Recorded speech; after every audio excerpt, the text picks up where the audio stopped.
Welcome to the Eclectic Gamers Podcast. Today is Saturday. It's not a Sunday, it's a Saturday. September 8th. This is episode 70. I'm Tony. And I'm Dennis. And we have a guest. He runs the hit Facebook group Nap Arcade.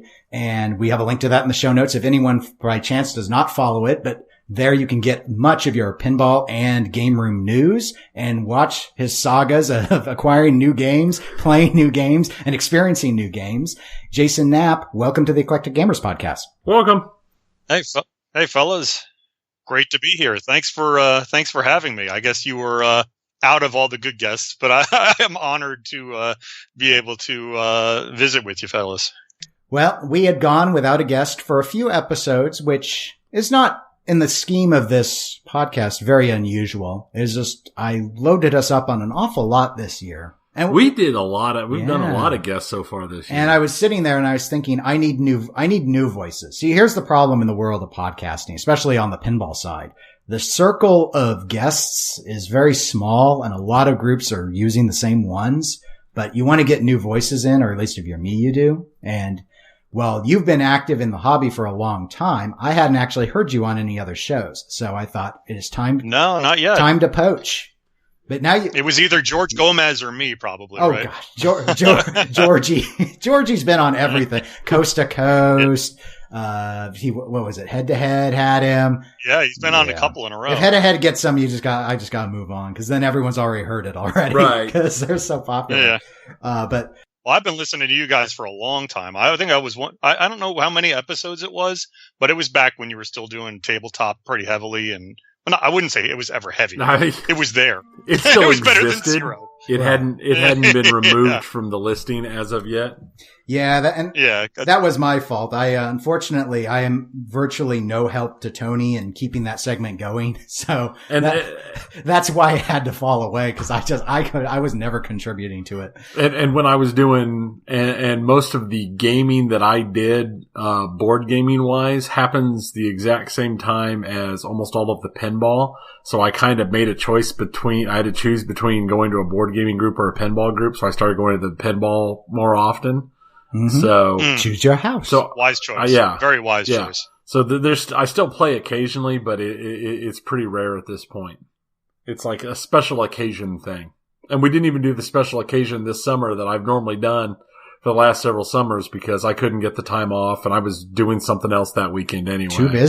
Too busy. Well, I know you guys had the family game nights or just the game nights in general, and then you had the some sort of conference up by you. Yeah. Some sort of gaming conference. Yeah, that was the conference we skipped this year. And then our game nights, we call them game nights, but we only occasionally actually play games. I mean, this last one was at my house and was technically a game night because we watched a game being played because we watched the Overwatch All-Star game lead-up stuff. But we didn't play in it. But we didn't play in it. I probably could have qualified because I'm pretty good. But. Yeah, I could have qualified as a caster. If watching games on Twitch is game night, then I'm having game night every day, I guess. I've been addicted to people on Twitch lately. Everyone's game night runs a little bit differently depending who hosts anyway. So. Yeah.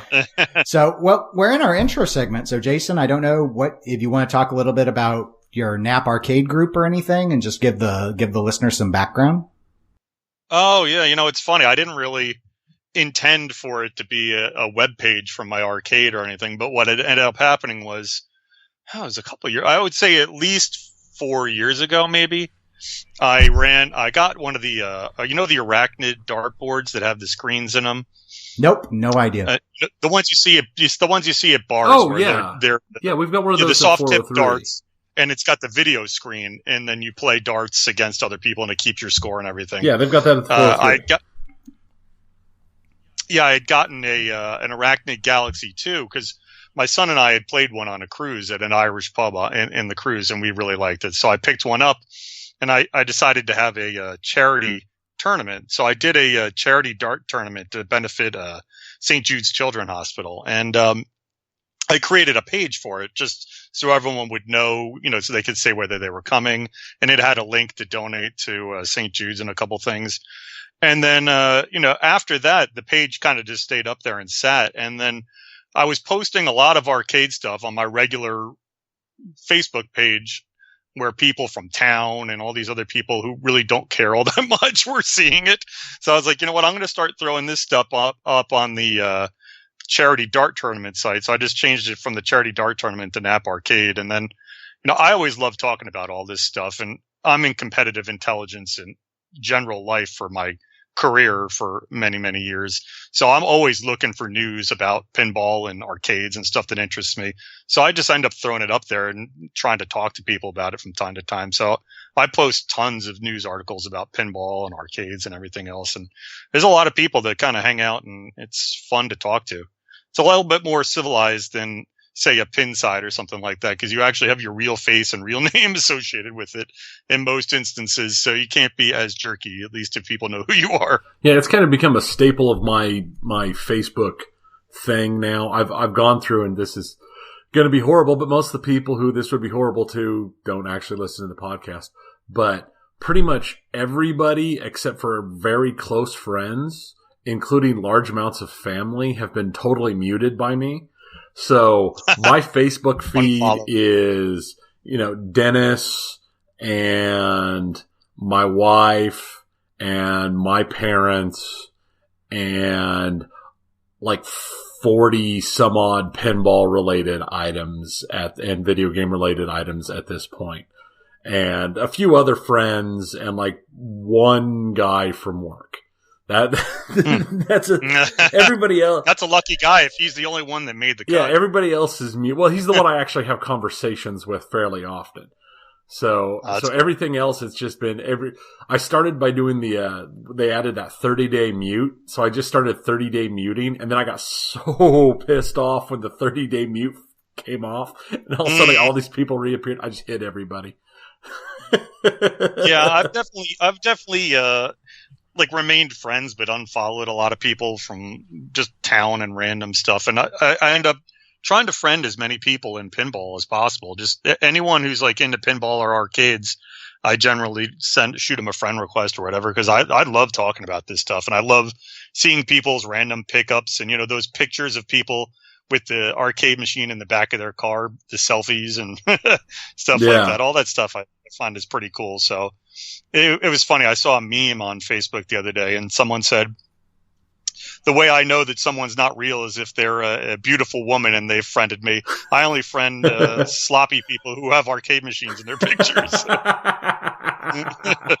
Because you always get a million fake, Russian or whatever requests from Facebook. Yeah.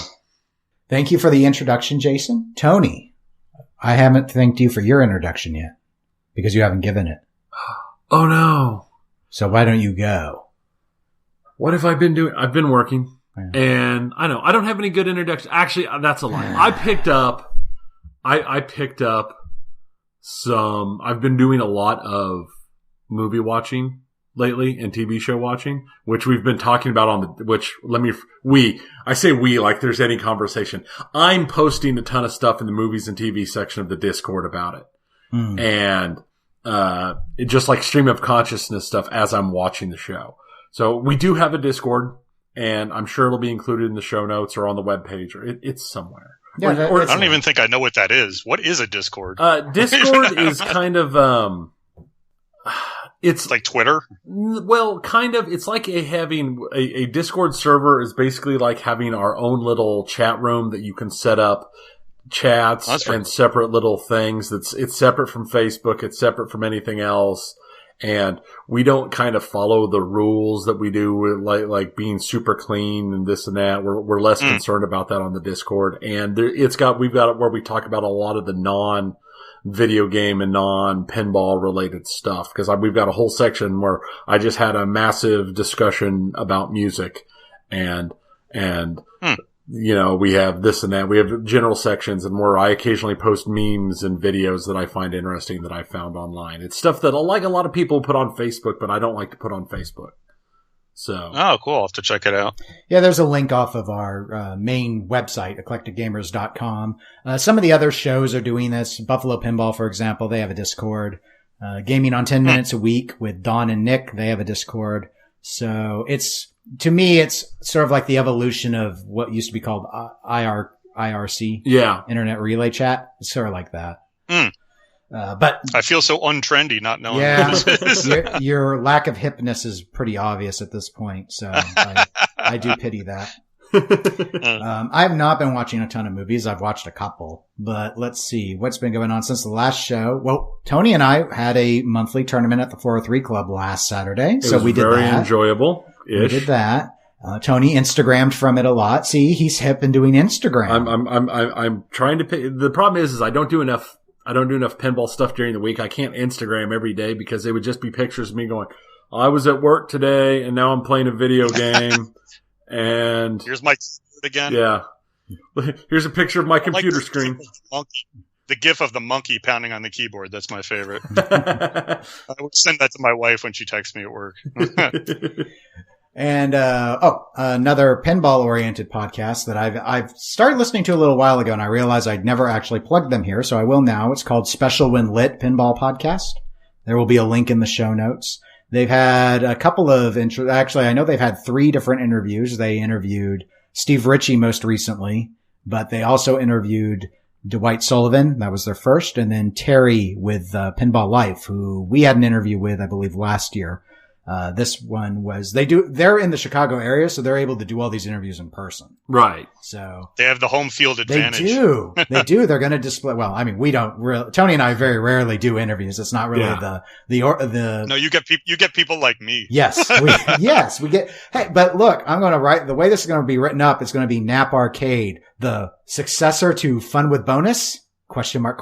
That might be the title. Oh, hey, no. He's with Deep Root now. You start some strange feud between me and Steve. That's right. Oh, yeah. You thought he was the nicest guy in pinball until you turned on him. He's the best. I'm still, what am I in? I think I'm 10 of the 10 hours into his Pinburg reveal still. Oh, I've been watching a little bit each day. I don't know how he did that in one day. He's a machine because I can't even watch the whole thing on video. No. Yeah. Forged in fire, I guess. I did get through it, but the way I had to do it is I would hit the 30-second jump button constantly and then just watch. So I'd skip a lot of the setup. And I just see, look, he drained on that EM because it's an EM that had no skill. Skip. Not all EMs are like that, but some of them are, especially at Pinburg. He's the best. I'm looking forward to seeing all the stuff that he ends up doing down there. Yeah. That's going to be the exciting thing at the first part of 2019. And last part. That away from the news because I'm thrilled to see what's going to happen with that. Yeah. They've got a talent pool that is, it's impressive. Deep enough to dive in. Yeah. And you can't not take them serious. They have like every big name that was a free agent, sort of like the Yankees, you know. Exactly like the Yankees. Some people are going to hate them because they bought everything needed to win, but if you like winners, what can you say? I think John Norris is totally underrated too. I like him a lot. Well, we'll get to touch on that here as we move along, talking a bit about buying pins. I think that would probably be a good topic because you have more experience with his games than Tony or I do. You know, actually, I had a 3-game week last week, unfortunately, or fortunately, depending on how you do it. Unfortunately for my wife, but fortunately for me. It was funny. I blocked off. I said, what are we doing this weekend to her the other day? Because trying to set aside some time to speak with you guys. I'm like, am I available Sunday afternoon? She's like, you're not getting another game already. I said, no. Not yet. No, I was like, it's okay. Yeah, last week I picked up Bally Atlantis. That's a good one. Dolphins. I've been looking. Yeah, women riding dolphins and sharks. I've always been strangely attracted to undersea themed pins for some reason. I think it's just beautiful game. And then I grabbed, I don't know if you call it a pin, but a Gottlieb Strikes and Spares. Well, we did when we did that worst of the fall. Yeah. We had that in and we had. Did the game I acquired qualify for the worst of the fall? No, actually we discussed it. We had a guest on and everyone was sort of like, it wasn't a quote unquote real pinball machine. So we asked the listeners to vote it out, essentially say it's too good to stick around. And they did. So it got eliminated from the competition, but. I always wonder if that would be legal to put in a tournament, like an IFPA. I don't know. Like that Baby Pac-Man. I need to find out the rules because that would be so funny. Everyone who's so awesome at pinball all of a sudden would be like, "What?" I think in both cases the answer is yes, as long as it has flippers. I think IFPA says it's okay. I think I'm going to host a tournament with all the weirdo games, and then I'll have a shot at least. Yeah. And last part on the intro would just be, earlier in the week, they had me guest host again on the This Week in Pinball podcast, episode 13. So there's a link in the show notes if anyone cares about that. That's with Zach. He's the regular host from Straight Down the Middle and, puts me on tilt as he says his crazy stuff, and I try and help cover the news. And it's got the best segment of all in all of pinball. I like that segment. I was just going to say, you beat me. God, you guys, that segment sucks. I love that segment. It's terrible.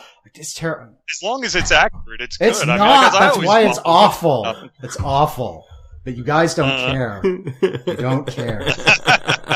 What about Dennis's feelings? No one cares about my feelings. I think Tony voted just to hurt me. Yeah. Yeah. Okay. Yeah, well, it felt like it. So, speaking of pain, let's go ahead and transition formally now into pinball news. There's actually not really anything painfully negative to talk about this episode, which is good for once. I don't have anything important to say about, well, all right, I'm going to throw it in. It's not on the list, but I'm going to throw it in real quick. There was an update out of Dutch Pinball. They said the lawyers met with the ARA lawyers and they're going to meet again. There you go. Oh, wow. Lawyers are going to schedule meetings again? I know. Wow. You'd be amazed. Would you be shocked if I told you they get paid by the hour?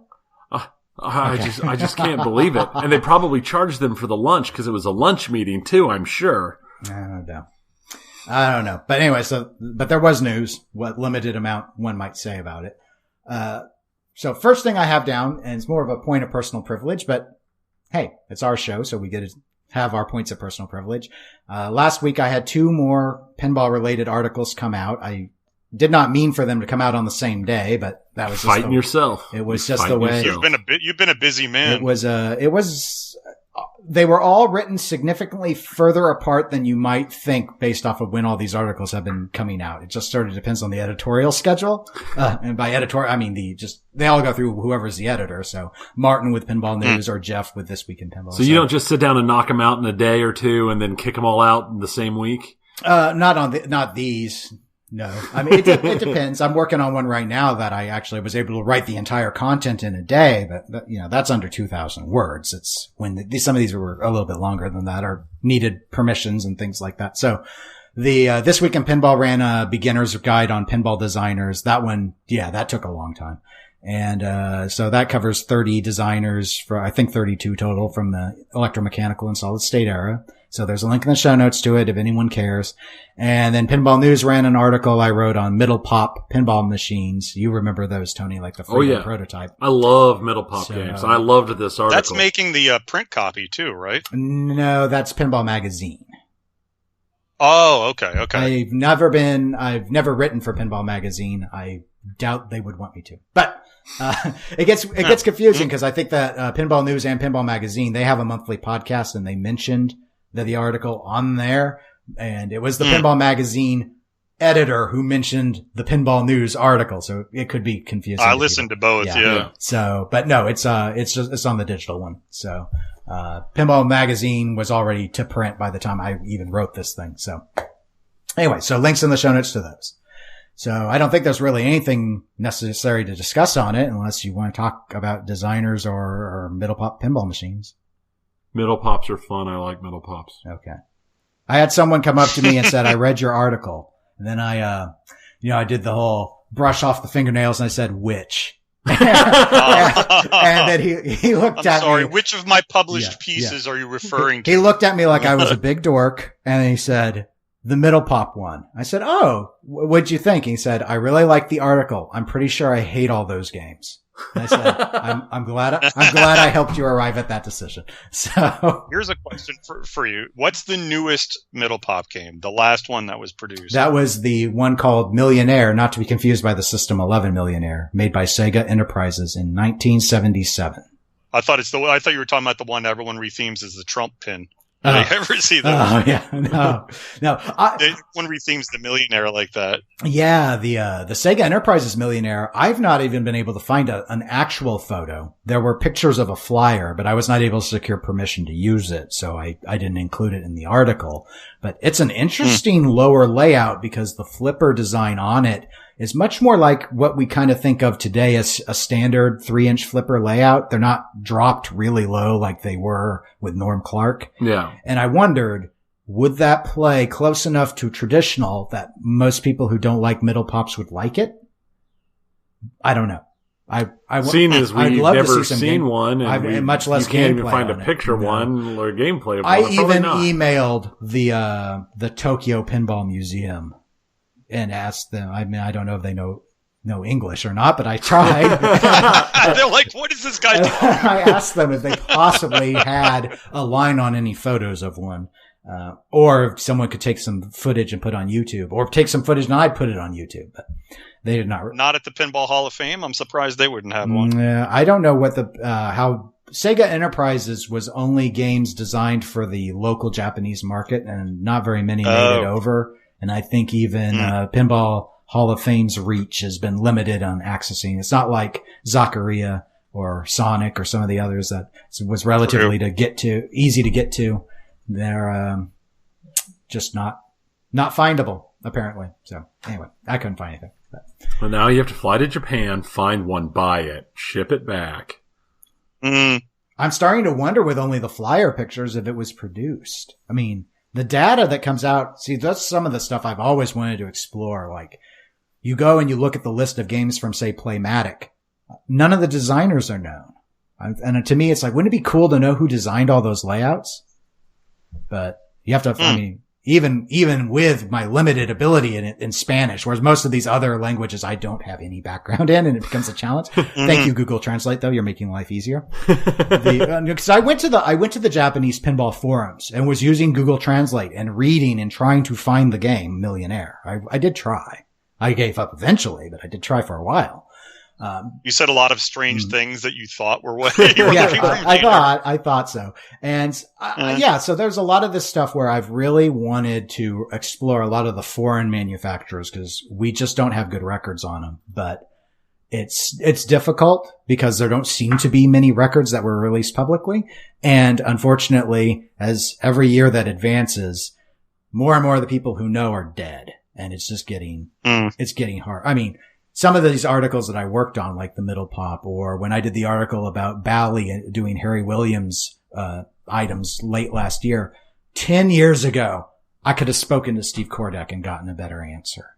But now no one's left. I mean, Wayne Nyans is the last of the American EM designers of any note. Yeah. And it's like, there's been some great articles about him lately. Yep. And I'm looking forward to seeing Pinball Magazine #5 because I understand they walked through his entire sort of litany of produced stuff. And it's, 300 and some pages. And a lot of that's just going to be interviews with Wayne. So nice. I placed my order for that. That's out there now. Mm-hmm. Yeah, I should be. If you got your order in early enough, there's putting some bonus, postcards with pictures of some of his games on them, I think. I took out an EGP ad to help promote us in Pinball Magazine. So I think I get a copy of the magazine as part of that payment. So, but I don't. That's not bad because I think with shipping, it's like $50 now. I was like, oh. So mathematically it made a lot of sense. So I was like, yeah, okay, we'll go ahead and do that. We'll go ahead and do that. You actually came out ahead. Yeah. It depends on how you think. Yeah, it depends how you think of it. Cause I think, my math of anytime we've taken an ad has resulted in a net gain of 0, but sometimes it's fun to do. So it's not like we don't really track it very well because we don't make any money at it. So it doesn't really matter.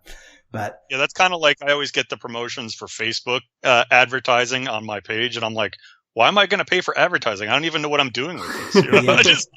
Facebook's given me a couple free goes. So I've done some free ones through there for the podcast. I advertised my page when I was trying to sell a game. I did that. Like what was I trying to sell? I don't know. I was having a hard time selling something. So I did a Facebook ad. Big Hurt? No, it was not a big hurt. I think I can see it here. Let's see. I have a list of everything I sold. Waterworld? It might have been either Baby Pac-Man or X-Files or something like that. Yeah. I don't know. Baby Pac-Man scares people, so that it might have been that one. That's my guess. But X-Files is just such a wonderful That was game. my first pin, if you call that a pin. I would call Baby That's Pac-Man how I dipped my toe into the world of pinball, and then it sucked me in full with a giant riptide. Yeah, it's a vicious hobby. And speaking of vicious hobby, let's go to the next news item, which is Spooky Pinball. They have a podcast, monthly podcast, and apparently on that podcast, they talked a little bit about Total Nuclear Annihilation, or TNA to the masses, except when broadcasting to a major audience at Pinburg, in which case you must say it fully out to not confuse people. And you might get a bigger crowd if you said it like that. You might, but apparently Twitch is sensitive to it.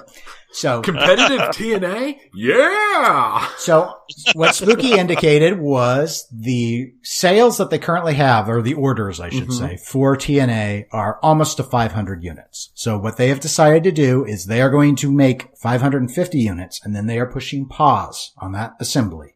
They need to ensure that they get Alice Cooper's Nightmare Castle out within the 18-month window that they promised. Yeah. And so they don't want to run the sub line on TNA anymore. So they've set that number. That will probably let them have some of these in stock, and they'll be able to sell these TNAs off.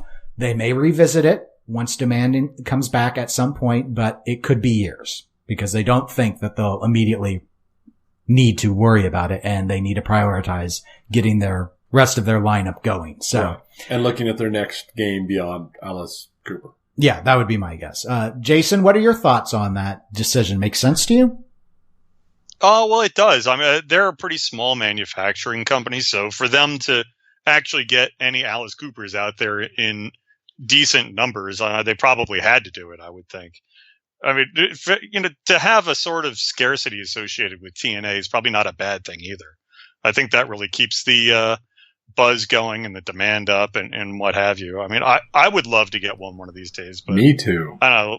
It's just it's like one of those things where I'm more of a Stern Pro kind of guy. Like I want to, if I'm going to buy something new, I want to get it like slightly used in like the high 4s to low 5s. I don't want to drop like $7,000 on some. So for me, I'm really tempted by the TNA, but I'm kind of like, yeah, but maybe someday if the used prices come down. But used, I saw on a great segment that Zach did that used prices for TNAs are holding up very well. Well, my understanding is, despite what misleading, poorly researched segments might tell you, TNAs are finally moving beneath the 7,000 range in the used market, which is suggesting a softening. But I don't know. There's one here. I'm only a highly cabinet. Trained analyst. What There's do one I for know? sale. There's one for sale in my area with the butter cabinet. Someone's trying to get $10,000 for it. Oh, geez. I was like, what? Come on. Please. They better at least give you like 2 pounds of butter with it. Butter. That's right. They So better you rub can butter bake a all cake. over So you can bake yourself a cake so you don't feel so bad about all the money you just blew on a game that ain't remotely worth that much money. But so anyway, yeah, it makes sense to me that they would go ahead and do the pause thing. I think that was sort of I suppose if they had it all to do over again, if they could have taken back announcing Alice Cooper and just kept doing TNAs as fast as they could for as long as the demand held up and let them continue to develop their code for the shift to P-Rock, maybe that would have made better strategic sense. But once you revealed Alice Cooper, right, I think it's smart that they stick with trying to keep their promise on the 18-month goal. I think if they're going to put a gap in production somewhere, it needs to be post Alice Cooper and before their next game announcement. I agree with you. Yeah, I don't think they really knew that TNA was just going to knock the ball out of the park like it did either. I mean, I heard the interview with Scott Tanisi recently, and it might have been head-to-head, or it was either head-to-head, probably, and he was saying they were taking bets in the beginning of how many they would produce, and he was saying like 200, 300, and some of the wild people were like 400, and everyone was like laughing at the time. And now, I mean, they've blown right past that to 550, and there's still demand for it. You know, one of the things about TNA that I think will be positive for the pricing long term is just that thing does great. It seems to do great on location. I'm not an operator, but anytime I go to a place that's like a good location pinball place, they have a TNA. The ratio of TNAs that exist to number of times I've seen it on location at good pinball places is way out of whack. I mean, it's very popular. Yeah, we don't have one in the area, but a lot of the area players have been demanding that we get one because its structure is ideal to tournament play. Yeah. And that's really I'm surprised you don't have one, because I've seen it at the Pinball Gallery. I've seen it at 8 on the Break. I've seen it at Rock Fantasy. They have it at Sunshine Laundromat. I mean, these are like, I could just name like 5 or 6 places off the top of my head around here that have it. Yeah. And we touch on it from time to time on the show. And I don't like to, because I'm not trying to run Spooky down specifically, but whenever I've consulted privately with the area operators or owners who hobby operate or operate on a higher scale, the reputation that company has amongst our area is just too poor. It's a mix. Yeah. It's a mix of not being treated well when calling for tech support. And it's been an issue about that the games they break too much. And so when they're broken, there's a learning curve though, too, I think. With them, I mean, you could expect that their first game or two is probably not going to be as reliable as it will down the road. I haven't heard anything specific about TNAs being problematic. One thing that I've noticed about it that's kind of interesting, though, I'm pretty sure every time I've seen it on location, it's only been with coin. I don't think I've ever seen a TNA with a dollar bill acceptor in it, which is kind of odd. That is weird. Yeah, we have really, for us, it really depends. We do have a number of machines where they have gone ahead and just kept the quarter units in, but most of the games, around here do not price at $1. They're almost all under. Yeah. 75 cents and 50 cents tend to be the typical rates for us. They're getting up there. Usually what it is the newest game or two is $1. Whatever is the latest and greatest. And then everything else kind of graduates down to 75 cents. There's not a ton of 50-cent play, I don't think, around. Not that I'm aware of. But usually the newest ones are $1. Yeah, for us, it depends on the location. Our biggest location that has the highly maintained pins, which Tony mentioned earlier, 403 Club. I think the average rate there is 75 cents. New games that come in often will come in at $1, but only be at that rate for about a month or so. JJP games might stay at that rate longer. Yeah. And then nothing's really under 75 cents except if they have a very classic pin, which might be at 50. Then we have a couple other highly maintained locations further south. Most of their games are on 50 cents. The newer stuff tends to be 75 and the classic stuff's 25. So that's sort of, there's a place by me that has JJP games. I'm trying to think. I don't know if they were $1.50 or $2. I was like, what? I've never played a JJP game that was worth $2 for a single play. I did get a lot of replays out of it, though. I think they have the replays set really easy because I was just loading up on free games. And if I'm loading up on free games, then you know that it must be set reasonably. It's because you're a master pinball player. Yeah, master builder. Something IFPA ranking. Yes, that's just because you limit the number of tournaments you play in. It's sandbagging. Yeah, sandbagger. I really only started. I've only been to 2 in-person tournaments. I really only started this year. I wanted to go last year, but then a couple of heart surgeries got in the way, so I kind of was delayed. Yeah, that'll do it. Yeah, it could. Maybe. It sounds like an excuse. I should have manned up. Yeah. They should have wheeled you in on the chair. Pop some baby aspirin and get over it. Last pinball news item that we have is Deadflip, Jack Danger. He streamed the Deadpool Premium gameplay over with Stern. We have a link to the archived footage in the show notes for anyone who wants to check it out. And special thanks to Jason, who this morning tagged me because he finally found the disco mode. I went through the footage yesterday and I didn't see it. Yeah. But I wasn't going to sit there and watch 3 hours of gameplay or 2.5 or whatever. I think it was about at the 1 hour mark, give or take a little bit, So I was jumping around the stream looking at different modes and such to try and see how it played out. Jason, do you want to lead us off? What were your thoughts in terms of any differences between the premium model and the pro version? Yeah, I mean, what I thought was when I first saw the art and I saw the gameplay and the theme, I really wanted to get a Deadpool, and I was like, all right, I'm getting a pro. And I was like, well, let's see what it looks like and let's play it first. And then, of course, I'm not able to control myself, and I've bought 3 things since then, so I don't have the funds to do that. But I I always like pros when there's not a huge difference between the pro and the premium or LE. I have a Star Trek, and I think that the Deadpool kind of reminds me of Star Trek in a way. There's one shot that's different between the pro and the premium. I guess it's the lifting ramp. But other than that, I mean, the art's different, but to me, there didn't seem to be that big a difference. I watched the disco multi-ball. That's what I was really scrolling through the stream for. And, I was kind of underwhelmed by it. I'm going to be honest. I think they need to turn the lights, either the GI or the other lights, down more, or use different, more focused LEDs or something. But at least in the stream, it didn't really look that impressive to me. And maybe that's just a function of, streaming things sometimes looks a little different than it does in real life. Maybe the visual effect from the disco ball is a little bit more impressive when you're actually seeing it in person.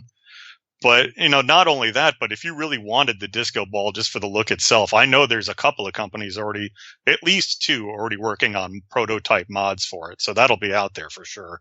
It won't interact with the game like the premium will, but it'll be like 95% of the way there. So for me, I would think the pro is the way to go for it. Okay. Tony, did you happen to see any of the premium footage? No, I didn't. I never got a chance. I've been on call. Yeah, I looked at it, as I noted. Same thing, looking at the disco footage, it was a little underwhelming. I mean, it looked like a disco ball going off in there, which, as far as sort of club effects go, the disco ball isn't really the most flashy thing. It's iconic, but it's really just one. Yeah, I was sort of thinking, though, colored lights, or wanting to see something to the level of the lasers on Star Trek. Well, that was my LE. question: was it to that level? No, because that's super impressive. It definitely does not show up nearly as much. And I think that on the Star Trek, they're actually using a laser, right? It's not a bright LED. So I think maybe, I don't know what happens if you shoot a laser at a disco ball. I would assume it would just be the same thing, but brighter. Either that or it would just evaporate and blow up. But yeah, I'm wondering. Just the Star Wars lasers. Since the laser's so focused, I'm wondering if it doesn't, that you need a more diffused light to properly interact with all the mirrors. Probably. Well, you could always put a diffuser on the end of it. And the end of the laser.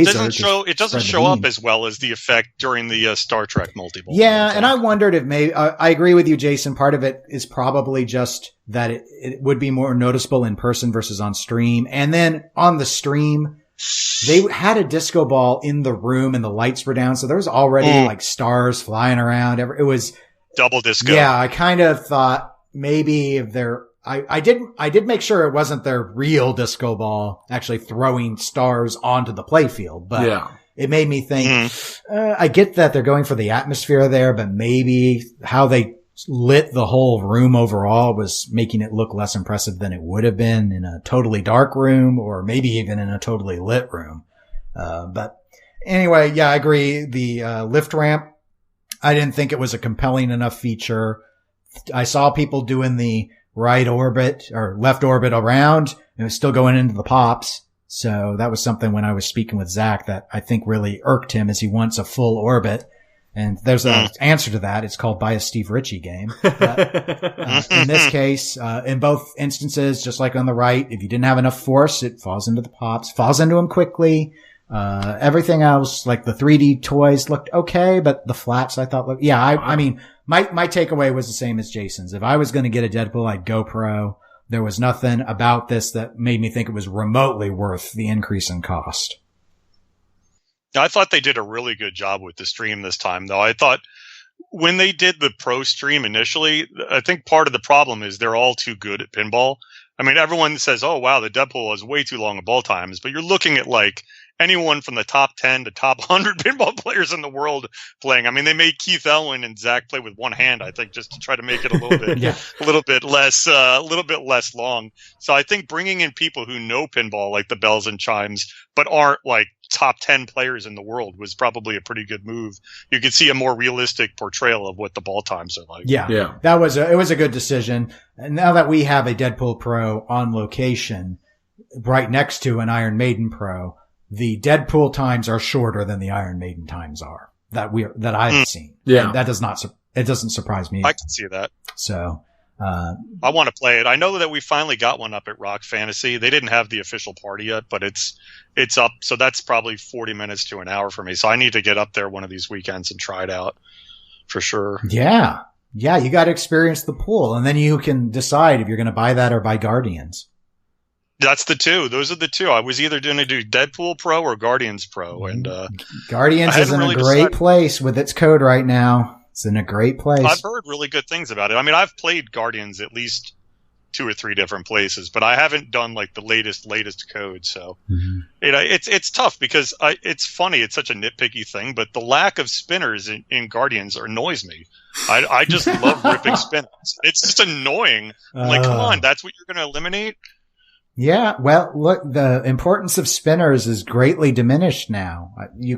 Iron Maiden, in a way, was a bit of a throwback to it. And I think that's part of the appeal, though, that a lot of people have with Deadpool is those 80s sound effects that they've got going on in that game. That's one thing I do. Even if that spinner isn't really where you go for all the points, it still sounds like it is. It's so satisfying just blowing up a spinner. I mean, if you're in a tournament and you have a game that's older and you don't know what it is, just blast the spinner over and over again. Mm-hmm. Or if it was made by Stern Electronics, blast the spinner. Sorry, Steve Kirk knew how to do one thing. How great was that they have all those... They have all those games in the background in the Deadpool lobby or whatever that is, the Sea Witch and the Meteor. That's fantastic. Mm-hmm. Oh, yeah. I like Sea Witch a lot. Meteor's a good game, too. Yeah, those are both good games. To have those in the background on the DMD during the Deadpool gamers is a really cool idea. Well, we're done with pinball news, so we're going to go to our first pinball generalized discussion topic, and that's actually going to be to talk a little bit about location pinball. We've been talking about Rock Fantasy. We've been talking about 403 Club. Jason, let's go ahead and go into this initially with, what do you think, in your opinion, makes for a good location to play pinball at? I think probably the number one thing is maintenance. You can go to a place that has a billion awesome games, but if they're all broken or dirty, I mean, that's just so discouraging, if they're not shooting the way they should and everything else. I mean, if a game's not working right, it doesn't matter how good it is or how many of them you have. I think that, that's a real important thing. There's a place by me called the Morristown Game Vault, and it's actually in an old bank building in Morristown, New Jersey. And they literally have a safecracker pin inside of a bank vault there. It's pretty amazing. But the owner of that place, David, is just meticulous with his games. And you go in there, that something's going to be working 100%. And if it's not, you'd be like, hey, man, and he'll fix it instantly. So that's where I've been going for the tournaments the last 2 times. They have a tournament every other month there, and everything is always working immaculately. I think that's a huge thing. The same thing was that way when I went up to Sunshine Laundromat. I mean, everything was working perfectly. The maintenance is just the key. I don't mind a mix of newer and older games. They don't have to be the latest and greatest, but they need to work right. Well, I'm not going to disagree. I mean, I think that's very important.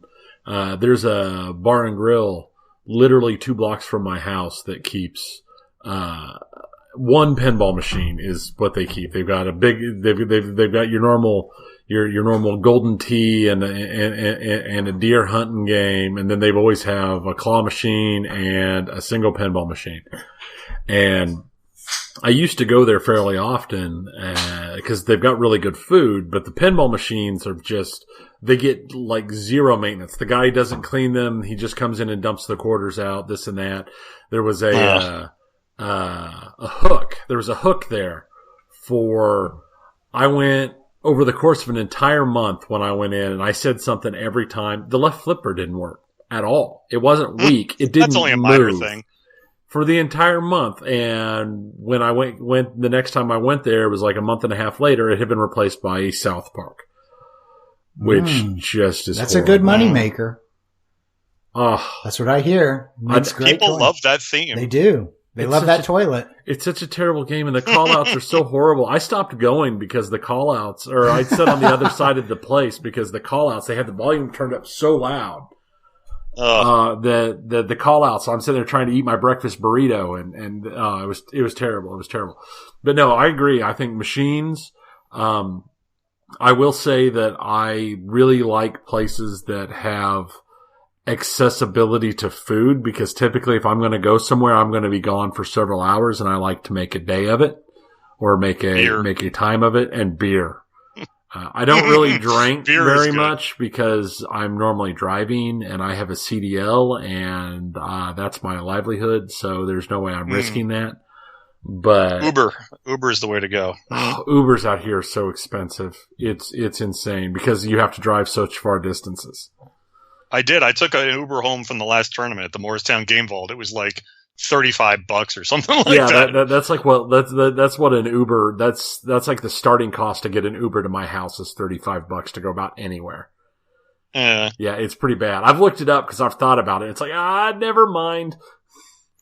Yeah.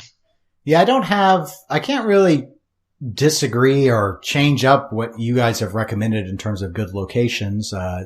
Maintenance is the number one.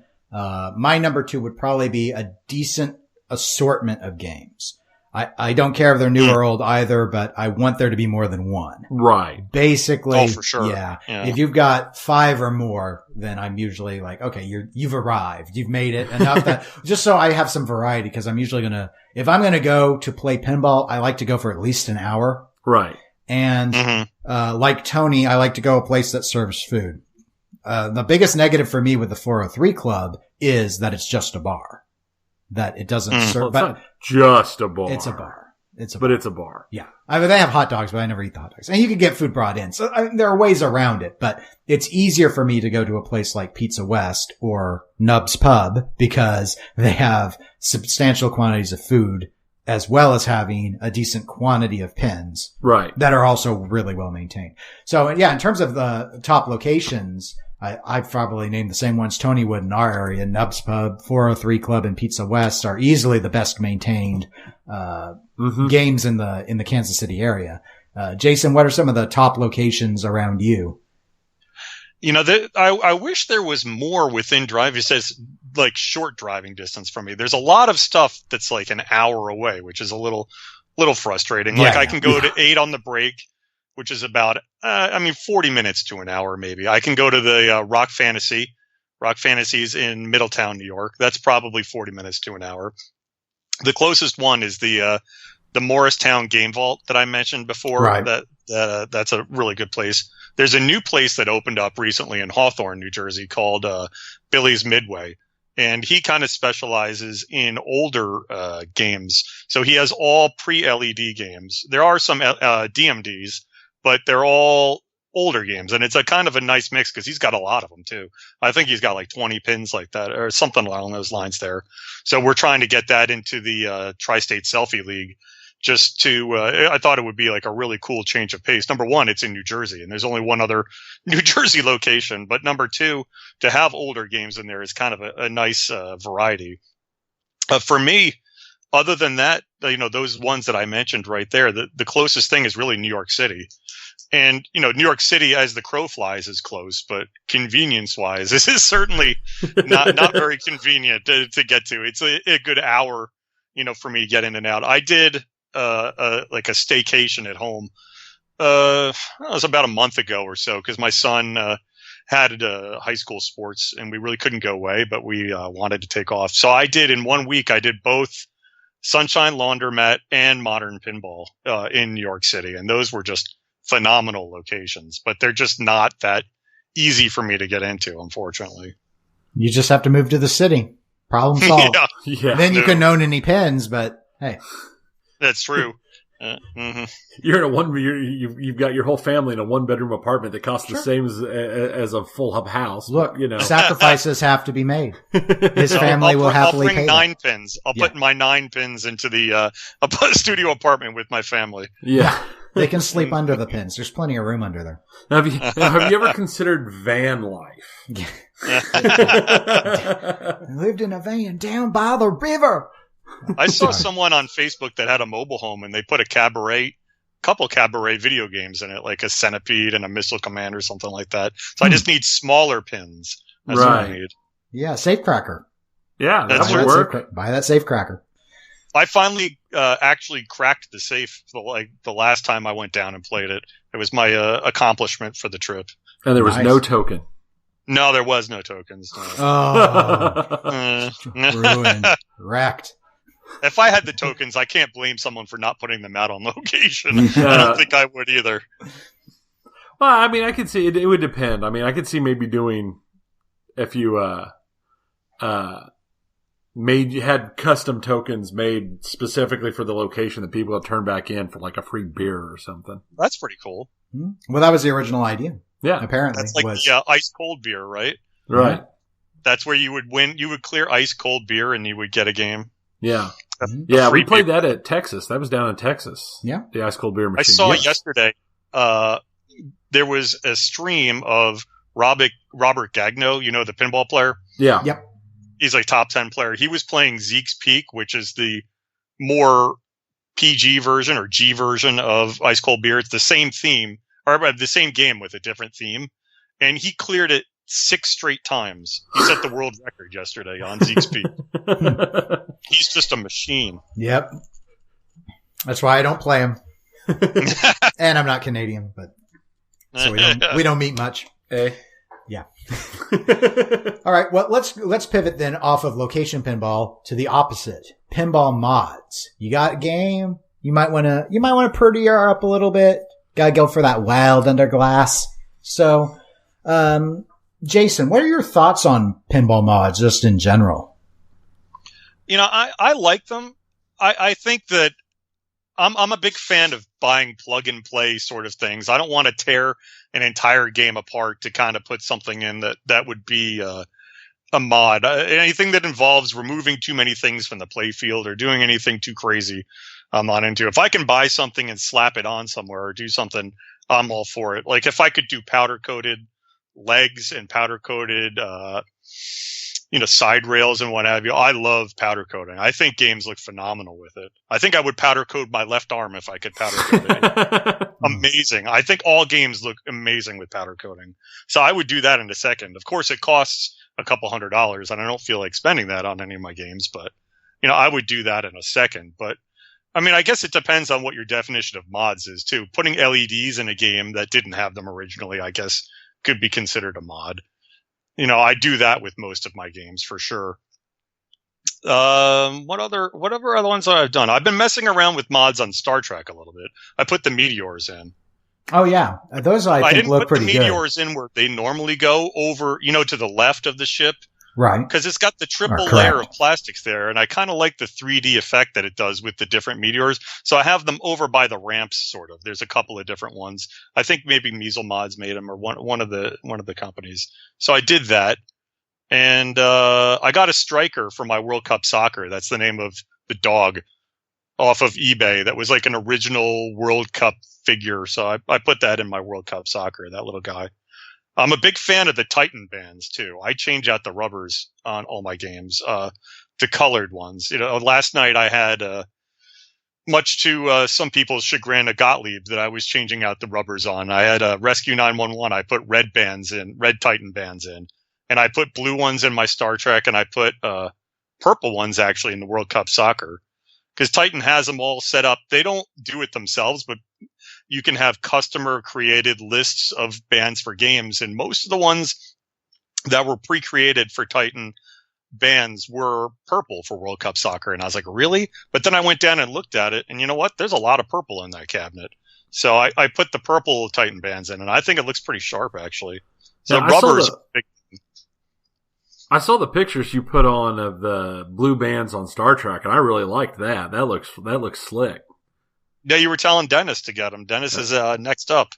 I have a big bag of regular, normal proper rubber, and until I run out of that, I'm not inclined to go and buy Titan. But if I were to buy more silicone based bands, it would probably be Titan at this point, because I won't buy super bands. So what you're saying is that I need to write down blue Titan bands for your birthday? Because isn't your birthday? Your birthday is coming up. Christmas list. Do you know how long it takes to re-rubber a game? Blue Titan. You had Jason telling you about how he doesn't want to take a bunch of stuff off, and then he tells you about how he's re-rubbering, which is all about taking off. Like Jurassic Park was the worst re-rubber job I ever did. I tell you, I go for the low-hanging fruit when I do the rubbers. So I have 3 rubber kits for those games downstairs that I told you, and I've done probably 80% of them, because there's some of them I'm not taking 3 ramps and 4 posts and everything else out. I'm just not doing it. I'm like, that looks fine with the original part. But the flippers, the main bumpers down at the bottom, stuff like that, I'll do anything that's very visible. The stuff that's hidden underneath all the stuff, I'm like, forget it. Yeah. No, it's not broken. Well, I have considered Titans even on the Star Trek, because, for example, the rubbers that protect the sides of the warp ramp, I've had to change those little rings on those posts out several times because it just takes such a beating. They break apart. But it's because I can't hit that shot. Tony, what are your mod thoughts? Other than apparently you like the idea of blue Titan bands. Mm-hmm. I like mods that there are some, I've seen some that I'm like, okay, whatever. But I've seen some mods. Some of them are really simple mods, like the transporter effect mods you put on your Star Trek that are like super easy, super simple. And I think look nice. And I think that's what it's all about, is how nice do you make your game look. And as long as they're not like way expensive or way complicated and get in the way and block too much view and they make it look nicer, I'm all for it. And some of the simplest mods I've seen, some of the things I like the most is when I've seen where people have just run LEDs on the bottom of the cabinet so it lights the underneath of the cabinet. Some ground effects. Some ground effects. Those are pretty cool. I like it. It looks good.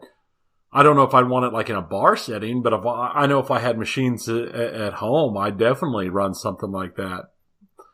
That's like the cars that people had in the 90s with the neon lights underneath them. That's what it always makes me think of. In terms of, I don't do a lot of what I consider modding. I've done a couple mods on Star Trek that both were measle mod options, the teleport mod, and then I did, the Vengeance explosion plastic replaced with a 3D printed one that lights when the flasher lights. No, that's pretty cool. That's just below the Vengeance. Yeah. And but they're both cheap. That's why it's like, they're subtle. They're not, I don't want things to look gaudy.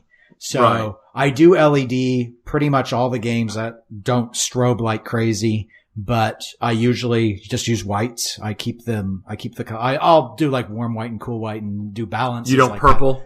That. No clown vomit for me. I can't. Purple GI? Purple GI. I know some people love to I do not like, if you want to do color lighting, it's your game, so do whatever you want with your game. I don't care. But I don't pay people more money because they put LEDs in. Let's get that right. That ship sailed.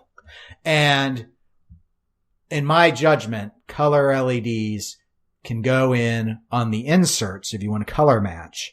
But GI should probably be kept some shade of near white, just because the goal is for how far the light throws and being able to see. The goal is to see things. And plastics have a color to them, and you'll start throwing off the shading. And I know it looks worse in photos than it does in real life, but the photos look so bad and on some of them that I'm not a huge fan. If you want to do that stuff behind the back glass of the translite, I don't really care as much, but personal preference. This is personal preference. I do not agree with the people that are like, don't ever LED anything that didn't come with LEDs, or don't LED EMs. No. You know what?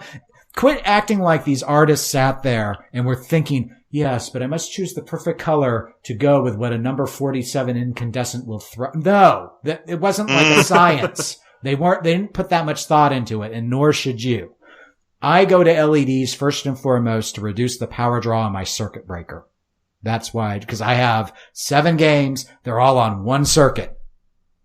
I need to get that power draw. I want those amps down as low as I can get. And that's why I put in as many LEDs as I can.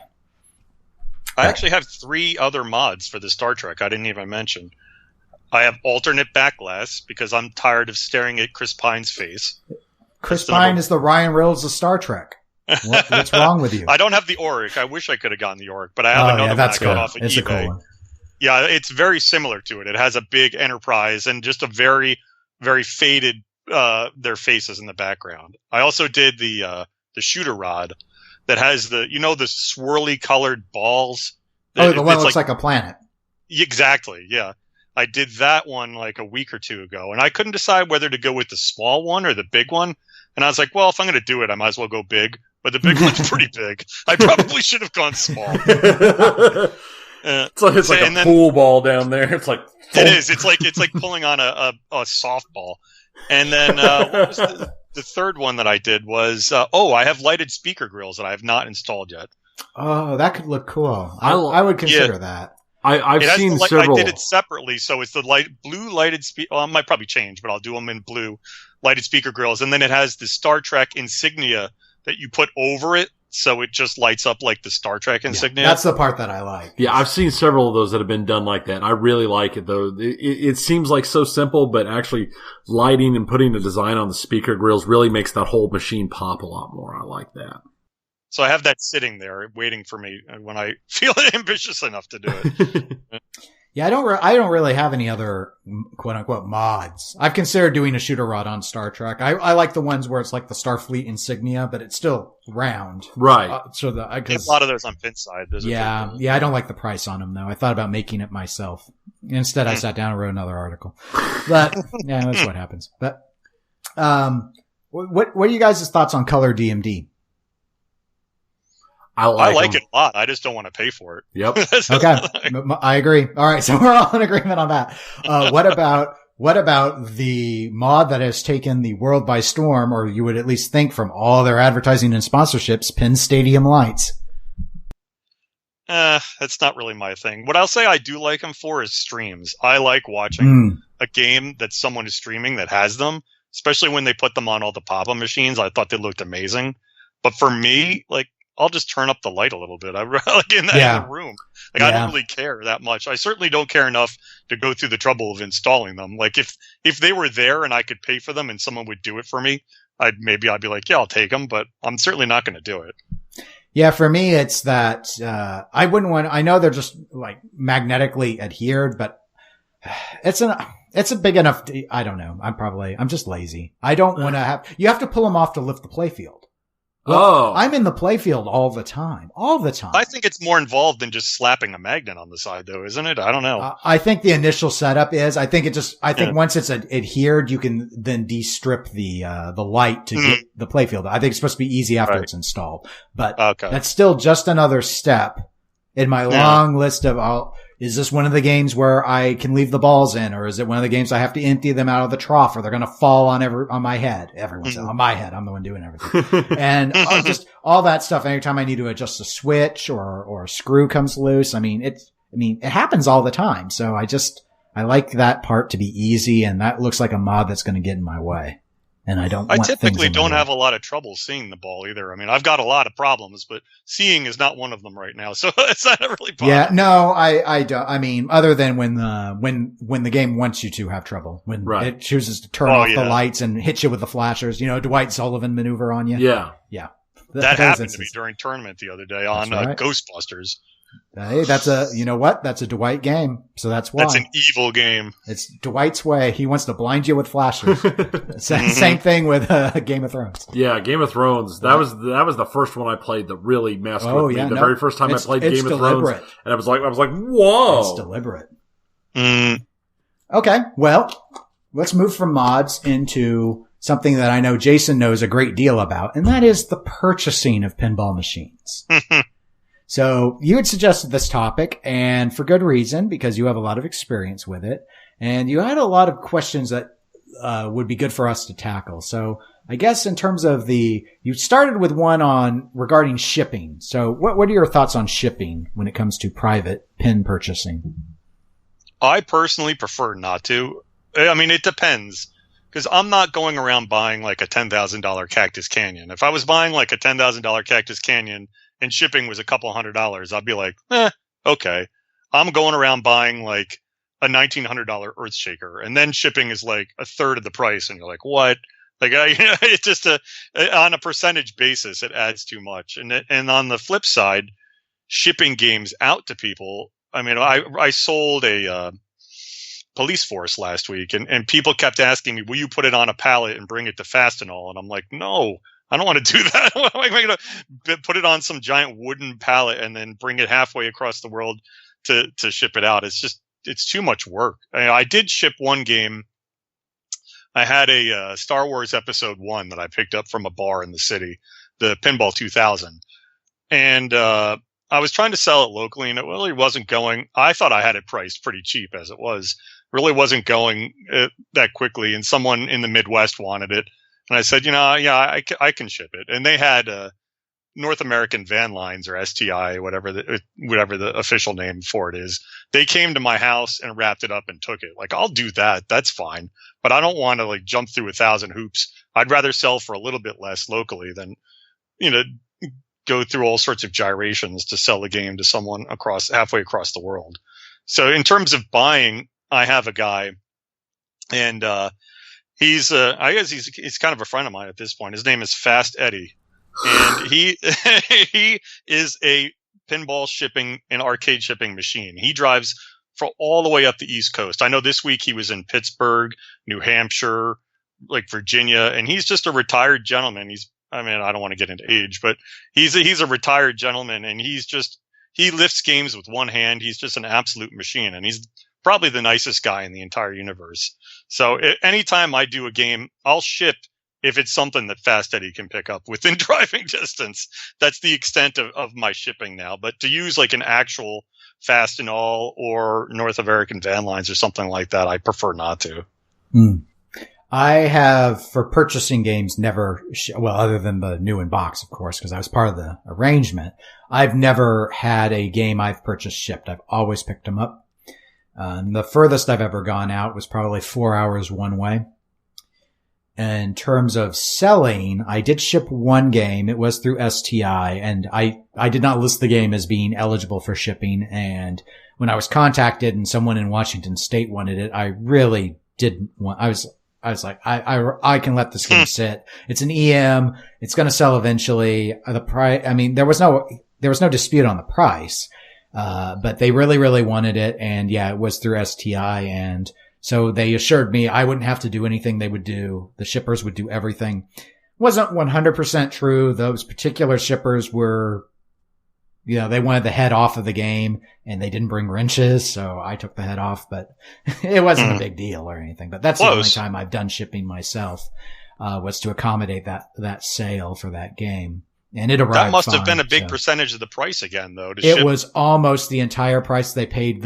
I think they bought that game. They bought that game from me for like $400 or $450, and the shipping was almost $400, I think. So. Oh, I could never. Oh, I was shocked, but the whole thing was really weird. I wasn't contacted by the guy who was buying it. They saw it on Pinside, and this guy in California contacted me saying he had a friend in Washington who wanted the game, but that guy wasn't on Pinside. But he would be the one who would be talking to me and paying and all of that, and that he would prepay. His friend wasn't in Russia, was he, by any chance? No, some guy who he wasn't like a Nigerian prince or something. Yeah, no, I was like, the whole thing really made me uncomfortable. But he's like, he sent me the check ahead of time and said, we'll arrange for the shipping after the check clears. So I had I don't think checks. I can't do it. I was like, it was low enough dollar. I wasn't overly worried. If I got screwed, it wasn't by like a big fortune. The game only cost me $150 when I got it, so I wasn't going to get too worked up about it, but it was just, yeah. So I got a call from the shipper, and they're like, hey, can we come this day? And I was like, no, the check hasn't cleared. It hasn't even arrived yet. So I'm not scheduling shipping until it clears. The check came, it cleared really quick. I let the shipping come and do it. And the guy was like, I don't know, some guy was collecting 60s Williams wedge heads out in Washington, and I had one of the few ones he still needed. So the wedge heads are pretty popular now for some reason. Yeah, the prices have gone up a lot. Williams trash. Come on. The prices for the wedge heads have gone up. Yeah, we're gonna have a fun topic on buying pins here, because that's gotta be something we're gonna touch on. But so, and unfortunately for Tony doesn't have any games, so I know he hasn't shipped any. No, well, I wouldn't. I would never ship a game. But my reasoning is a little different. My reasoning is I love to drive and I love travel. So, well, the fact that you can't see them in person either is a big problem. So if I had the ability to drive to somewhere that I kind of wanted to visit anyway, and spend a day looking at a pinball machine and maybe running around a place for the day and then drive home the next day, I do that in a heartbeat. Well, Tony, if you were looking for pinball games, where would you be watching to buy a game? I look primarily on Craigslist, Facebook, and I've got some warnings set for certain games on Pinside. Okay. Jason, what I is didn't know your... you can set warnings for games on Pinside. I didn't get to do that. If you put anything in your wish list, they can do like a twice a week. If there's a new game, new listing, they'll get an email or a PM, however you configure it. I've had it set up to email me whenever anybody has anything with the word pinball or arcade from Craigslist in like a 5-state range for like years. And I used to be able to find pretty decent deals on Craigslist. I mean, I mentioned that Star Wars Episode 1, and I've gotten a bunch of different things over the years. And now there's so many flippers, people that are just gobble up the games, not doing anything to them, and then resell them for 5 times the price. I mean, I can't get a whiff of anything on Craigslist. Very, very rarely. I say that, and then I did buy a game off of Craigslist last week, but it was a cruising world. I don't think people are really beating down other people's doors. Yeah. But I think for me now, just because the Craigslist has gotten so gobbled up by everyone flipping games, I think Pinside is honestly the number one place I go to look to buy stuff. You know, I go on there pretty frequently and see. That's where I found the Atlantis that I bought last week. That was on Pinside, and that's where I listed my police force that I sold 2 weeks ago or so on there. And I did the official. I sold this through Pinside contribution. I didn't cheap out and say sold elsewhere. I didn't. I didn't steal my $5 from them or whatever it is. So I did the legit Pinside sale. But you know what else has a decent number of things is Facebook now. You know, if I'm going to sell something, I'll list it on Facebook first, just because it's quote unquote free. You don't really have to pay, a lot of money for Pinside, but just because Facebook, you get to see who you're selling it to, and I know a lot of people on there, and I can throw it on the Nap Arcade page and like pin it to the top or whatever. So sometimes people will see it. So I would do Facebook first, and if it didn't sell on Facebook, I would list it on Pinside next. And then if I was just dying, I might list it on Craigslist, because you tend to get a lot of interesting characters a lot of times from Craigslist stuff. So that would be my last choice of the 3 if I really had to sell something. Yeah, well, let's see. In terms of my buys, if I think about all the games I've purchased overall, I think most of my games have come from Craigslist. None have come from Pinside. I've never bought through Pinside. Interesting. I do watch there, but it's never worked out. And, a few have come through Facebook. And then when it's come to selling, some of the, like, there's a area player groups, like a private group on Facebook. I'm a member of that. So when I want to sell, I usually will list there first, at a lower price than I would normally list publicly, to see if there's some area player who would like the game. And then if they're not interested, I will broaden that up to list on Facebook, Kansas City area. Yeah. And then if that doesn't go, I usually turn to Pinside then, and then, Craigslist is last resort. But depending on the game. Yeah, a lot of that has to do with who you know, too, because I know a guy who runs the arcade in Hawthorne that I mentioned, Billy's Midway, and I've sold him 3 games just for less than I would have sold them to the general public, but I know that he's good. I know he's going to come over and get it and pay me in cash, and he's a nice guy. I go there and things like that. So I've sold him. Baby Pac-Man went to him. Teed Off, Gottlieb Teed Off. Oh, yeah. I like that one. That one went there. I finally sold Teed Off. And a video game, it's called Slick Shot. It has actual pool cues, and you hit a real pool ball, but it like interacts with pool balls on the screen. So those 3 games are still there on the floor, so I can go visit them. I get visitation rights if I sell them. But just the people it seems a lot easier. That's where I got the Strikes and Spares too. Was a friend of mine. He was trying to sell it. I was like, I'd do that. So if you can deal with people, it definitely makes the process a lot easier. So yeah. Oh yeah. Two of my current games came from the same seller, because it was a good experience the first time, and they liked how it went as well, and they were very reasonable for the second go around. And I may sell to another person here. Superman's the next game to go out of the collection, and I've got a couple of area people who have expressed interest, so they'll get first dibs on it. And one of them's bought from me before, so So it's like, okay, yeah, well, I've made some pretty decent friends from buying and selling too. When I bought the Baby Pac-Man, I made friends with someone, and then that's when I was first starting, and I got introduced to a whole bunch of people in the area that are in the hobby and that hang out and go and do various things. So, there are some weirdos, but there's also a lot of cool people you can meet by, buying and selling games as well. Okay. Let's talk a little bit about what games you want to buy or sell now, and obviously the standard question that ties in with that, if there's a current grail. So, Tony, I'll let you go ahead and lead off on that. For a whole variety of reasons, I'm not looking real hard right now, but I do have a grail. What's your grail? Campus Queen. Campus Queen. And classic. Nick Schnell bought one that I almost went to the auction where Nick Schnell bought that one at, but I didn't want to drive all the way to Tulsa, so oof. Should have checked on shipping. Yeah, the game went from the auction for like $400. So. You can find all about shipping. Yeah. Okay. Well, Jason, are there any grails you've yet to own or other games that you're just sort of looking to buy right now? Well, the one game that I was looking for probably 3 or 4 years is Atlantis, and I finally just got that. You won. You've won the hobby. I did. I got my grail wisely. I have chosen wisely, as the Indiana Jones goes.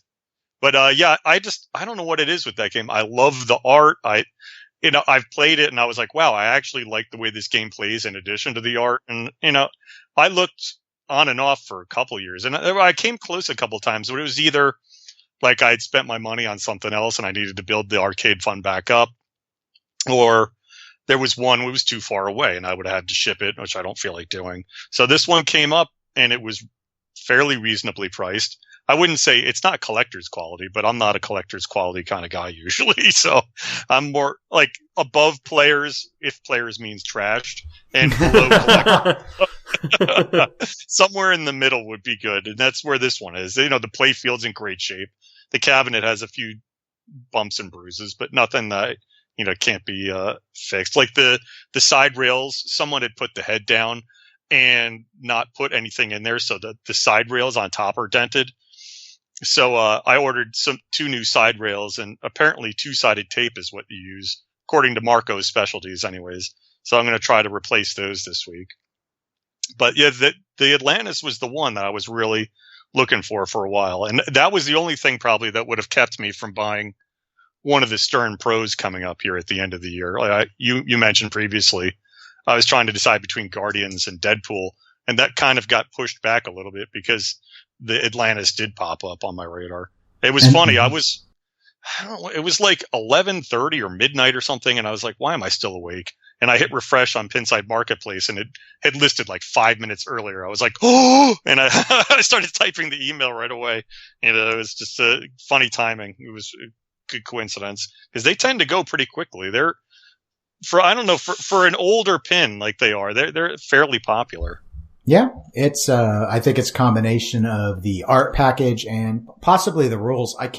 I know I've played one, but I don't have enough time on it to really comment strongly. But the art package is solid. It is a good art package. That's perfect 80s or 90s cheese. I mean, it's so cheesy, it's good. Yeah. Well, in terms of things to buy, I keep a small list from time to time on. There are a couple. There's one Gottlieb. I'm still been watching for World Challenge Soccer because I want to try it, or Car Hop, which is basically the same layout. So I want to try that, and I think I might have to buy it. It's about the only way, unless I get to the pop-up facility.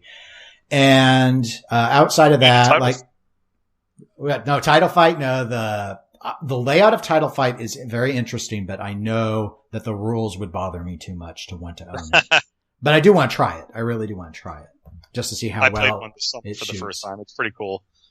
And I like Deadly Weapon as well. I've heard that shoots is a really interesting layout. It's probably the most interesting street level layout, but that you can't turn off the 20 million mystery awards, or just competitively, it just wouldn't be fun. I don't think so. It'll be a single player only thing, and I don't buy single player only things anymore. So, Grail wise, would still be Lord of the Rings. It's probably the one I wanted the longest, but I will not pay what they currently are going for. So I think basically they're like 6,000 or 7,000. Yeah. And I would never pay 6,000 for a game that old. So for me, I've sort of voluntarily putting the chalice beyond my reach. But that is tough to get a game that's used 20 years ago for $6,000 when you could buy a brand new in-box game for less is a little difficult. I mean, I guess you could say there's a collector's quality to it, but for me, I'd be like, I think I'll go brand new. Yeah. They just have to vault it. Vault it, my problem is solved, because those used ones will drop like a stone, especially if it's not all that pixelated printed art on the new ones. The old ones will lose a lot of value comparatively. So, but they have not vaulted any White Star games yet, so I don't know if they ever plan to. But, so I guess the final part of the buying pins discussion would be... I had one other game that Tony, popped in my head. You did? Grail Wise. And it's a game that I saw pop up one day here. And no, it's not the Meteor that I bought Meteor's a car. too common to be a Grail. But, Knight Rider. I like that game. And it's symmetrical and I like that game. Knight Rider. That's like a 1977 that's like a Bally. Dash 17 Bally first board set, solid state. I don't know if they had any EM models on that. They did. Not. Okay. I looked it up just to be sure because I couldn't remember the name. I just remembered it was Knight something. I played it a whole bunch 2 or 3 years ago at TPF, and I really enjoyed it. And I'd seen it pop up for sale in Ottawa, down south of us one day for cheap, real cheap, but I didn't have the money at the time. And I've never seen it listed anywhere else since again. So that's another one of those games that it's an older game that's not super expensive, but I could. It's interesting, right? Those all had chime sounds still, first generation Bally board sets. So. Yeah, it was a lot of fun. But and most of those games were heavily produced, so they shouldn't be too hard to. No, it's not. It's not terrible. There's like I think a lot of people rethemed those. That could be. I've seen a lot of them like chopped up and turned into other things. Yeah. Because it had a symmetrical, it was a very symmetrical game, and like a lot of people, I'm not huge on symmetrical games, but I liked it every time I played it. Mm-hmm. It was one of the games that I played a bunch at TPF. I kept going back to like we did with TNA and like we did with the Freedom Prototype. Okay. I saw a weird game streaming last night. I had never seen before, and first, let me say it's not a Grail pin for me. I don't want it. But I saw someone from the Garcade in Wisconsin. They were streaming Gold Wings. It has such a weird layout. I've never seen that before. You know, Gottlieb Gold Wings? Right. I can't recall if maybe I've played it once. Did. Yeah. Okay. I've never played it, but the layout is so unusual. I was like, you know what? I would play that. I think we played it one time last TPF. Yeah. I think you're right. Yeah. I've seen one for sale before in the area. It reminded me of Genesis a lot because it had the blue little mini DMD thing and the System 80B screens, itty bitty tiny screens, hard to read. It was one of their mistakes, I think. But it wasn't good.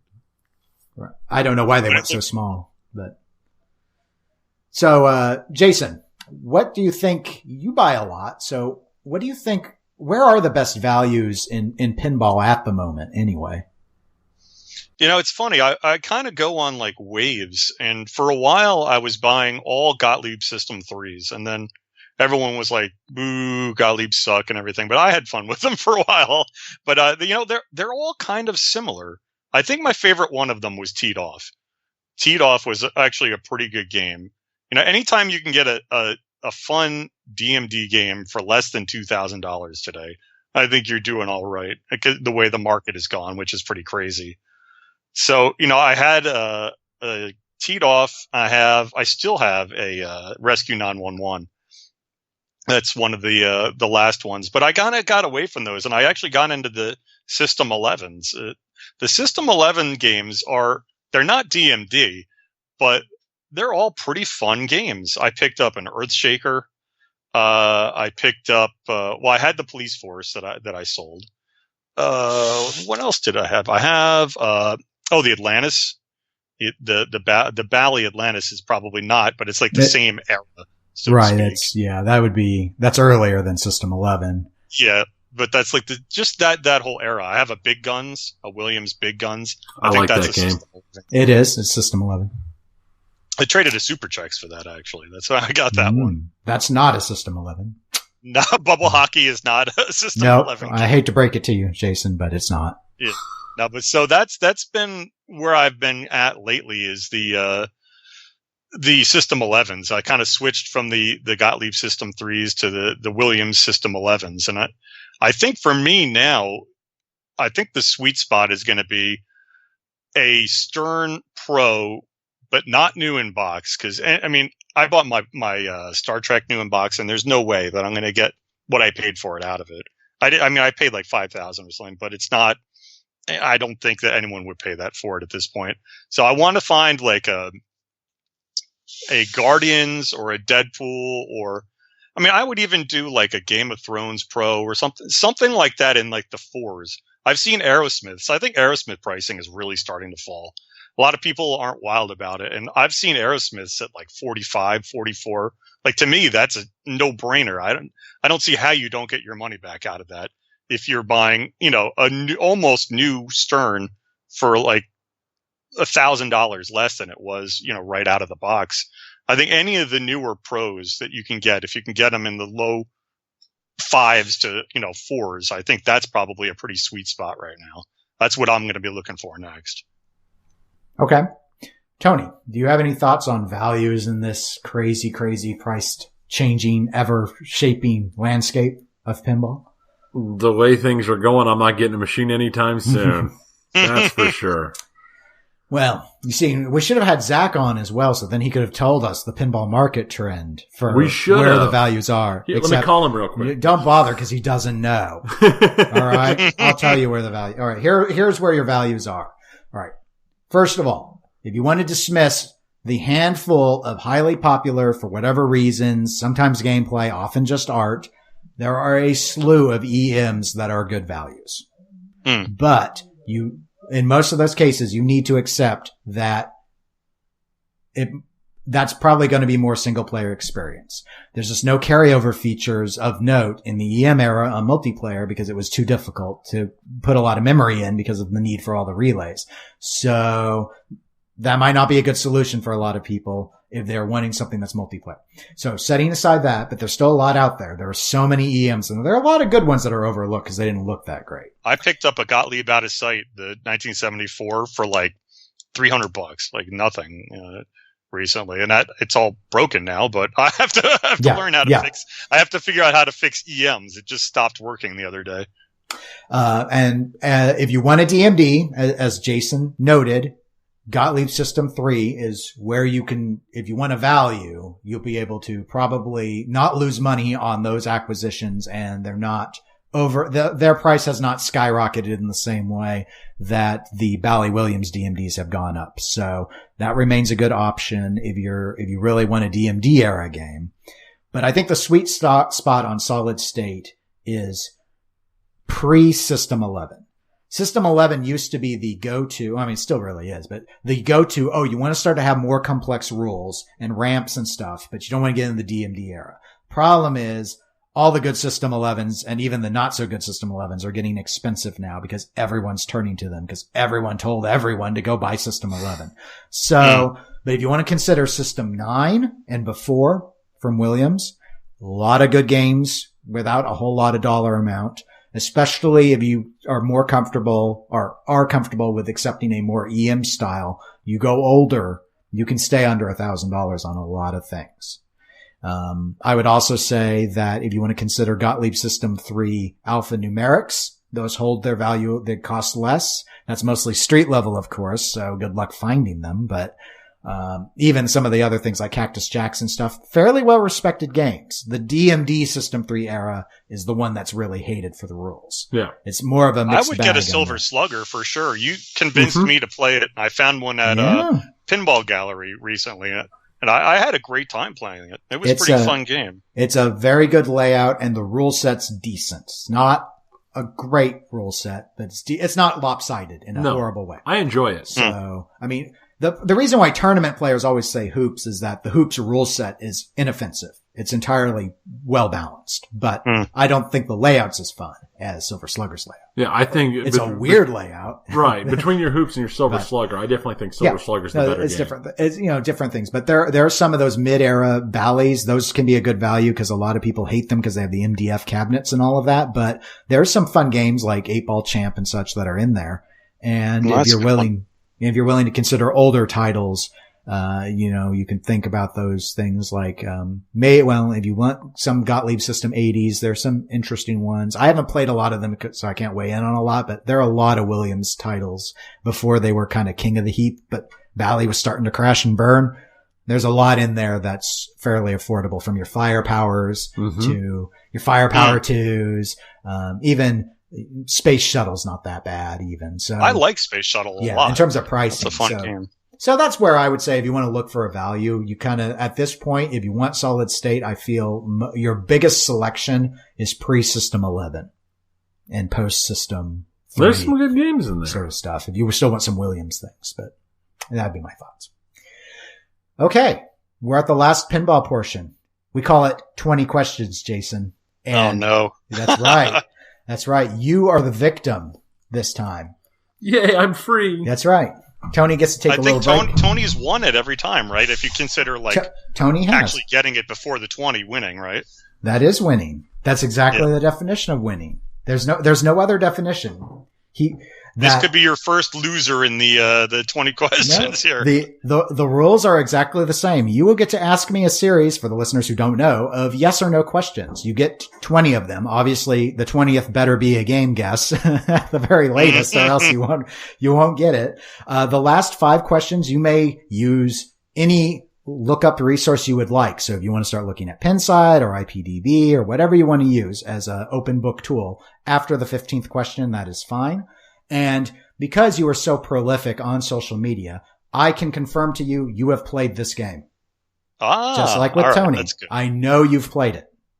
So it's not going to be some weird EM that I've never heard of before. Nope. A center bumper. Nope. I ain't going to screw you. It's definitely something you've played. I don't know how many times you've played it, but it's something you've played. That's fair enough. With that set, you may ask your first question whenever you are ready, and I will keep count so you don't have to worry about doing that. Okay. I think I'm just going to start off with a game and then nail it, and then I'll set the unbreakable record. That would be very awesome, and it would also make me very sad that you were so perfect if you did that. That's what you did to me when I tried to make you guess my Atlantis. You'd already seen it. I'm like, let's play 20 questions. You're like, is it Bally Atlantis? I was like, oh. I hadn't already seen it. I deduced that with my high-powered mind. Yeah. Okay. Is the game from the 1980s? Yes. Is the game from 1980 to 1985? Yes. Is the game a Williams game? Yes. Is the game a... Let's see. How am I going to do this? You're going to have to edit out every humming and hawing here. I don't have to. Don't you tell me what to do. You're like, this guy's such a moron. He's just humming and hawing the whole time. Yeah, because that does not happen when anyone else plays this game. Yeah, you've heard the podcast. We just snapped through it super fast, and there's definitely no me sitting here. We invited you on because we thought you were smart. All right. Is the game System 11? No. Is the game a science fiction theme? Yes. Okay. You have now asked 5 questions. Okay. So I have a 1980 to 1985 Williams with a science fiction theme. See, I'm just bad with the years. Like, the years are almost meaningless to me. I shouldn't have even started out with that. All right. Well, you have plenty of questions still to work with, so I would not be nervous yet. Yeah, you know what's going to happen is it's going to come down to me looking stuff up during the last 5. That's where it's going to come. That's what it comes down to with me. That never happens. Not on this show. All right. I'm going to narrow down that year. Is it 1980? Yes. Oh boy. All right, that was a money guess. All right, 1980 Williams. Williams science fiction. It was probably a game that I played when I went to the Pinball Gallery in Malvern, because there's a lot of games there I don't typically play, and they're older, and none of them are coming to the top of my head. Did I play the game at the Pinball Gallery in Malvern? I don't know the answer to that, so you'll have to ask a different question. Oh, okay. Let's see. I honestly don't know what other question I can do. Can I just fast forward to where I can look up 1980 Williams games? No, but feel free to start just guessing Williams games if you have nothing else you think you can use to narrow it down. You could think about features. You could think about designers or artists. Think broad. That's a good question. It has to be a yes or no question, though. Is the artist Python Angelo? No. No Python. All right. Designers. See, I don't even know the designers. Was Steve Ritchie at Williams in 1980? You're going to use that as one of my questions. I will. Do you want me to answer it for you? Yes. Yes. He was there, or he designed this game? He was there. Oh.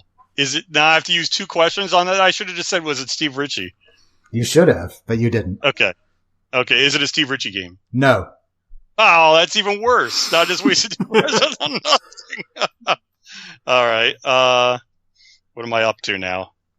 You just asked question 9. 9. And you have to get to 15 in order to start looking stuff up. That's not a question, by the way. I know. I'm not counting that one, but yes. You're now at 11. I'm sorry. You're going to have to struggle along here for a little while longer before you can look. I'm trying to think of the games that I've played, too. That's the thing. You have played it. My wheelhouse lately has been the games that I really look for when I go out and play are the Stern Electronics games. Those have been like Sea Witch and all the Stargazer and Stars and things like that. Those are really what I've been into. 1980, of that era, that's the thing I've really been seeking out playing. I don't know the 1980 Williams games that much. I wonder what year Firepower was, and that's not really a science fiction theme. Is it Firepower? No. It's not. That's question 10. And by the way, I would consider Firepower a science fiction theme since it's a spaceship in it. Okay. Yeah. Is it Space Shuttle? No. Oh, that's a Williams, right? About that time? Not that time, no. That's much later. Is it? Oh. So I told you the years are going to be my downfall because I have no idea when anything came out. So Space Shuttle, so older than Space Shuttle. Meteor is a Stern, I think. I don't think that's a Williams. Or is it? I'm terrible at this. Let me go down the list of games. I think all the games that I've played at the Morristown Game Vault are too new. I don't think there's anything because I think. Oh, you know what? Star Trek. Is Star Trek a Bally? You can just tell me. Is it Star Trek? No. Are you allowed to tell me if that's a Bally? I think that's a Bally, right? What is that? It is a Bally. Yeah, I knew Since you already guessed it, I'll let you know where it's from. Since I doubt you'll guess Star Trek again after being told it's not Star Trek. Yeah. Okay, so I'm at 12. Is that what I'm at? Yes. That was question 12, so you're on your 13th. Okay. It can't be anything there. It's not at the Game Vault, so I have to think of someplace else that I've played it. I think Future Spa is a Stern. I'm trying to think of what else I've played. And Whirlwind and Earthshaker, those are all too new. Science fiction theme. All right. Is it aliens? Like an alien theme? Yes. Okay, so it's 19. Oh, is it Alien? Is Alien Poker? Is Alien Poker a Williams game? I'm going to guess Alien Poker. That is correct. It is Alien Poker. Yes. You got it on the 14th question. Oh, what is that a record? No, Dennis did one on 12.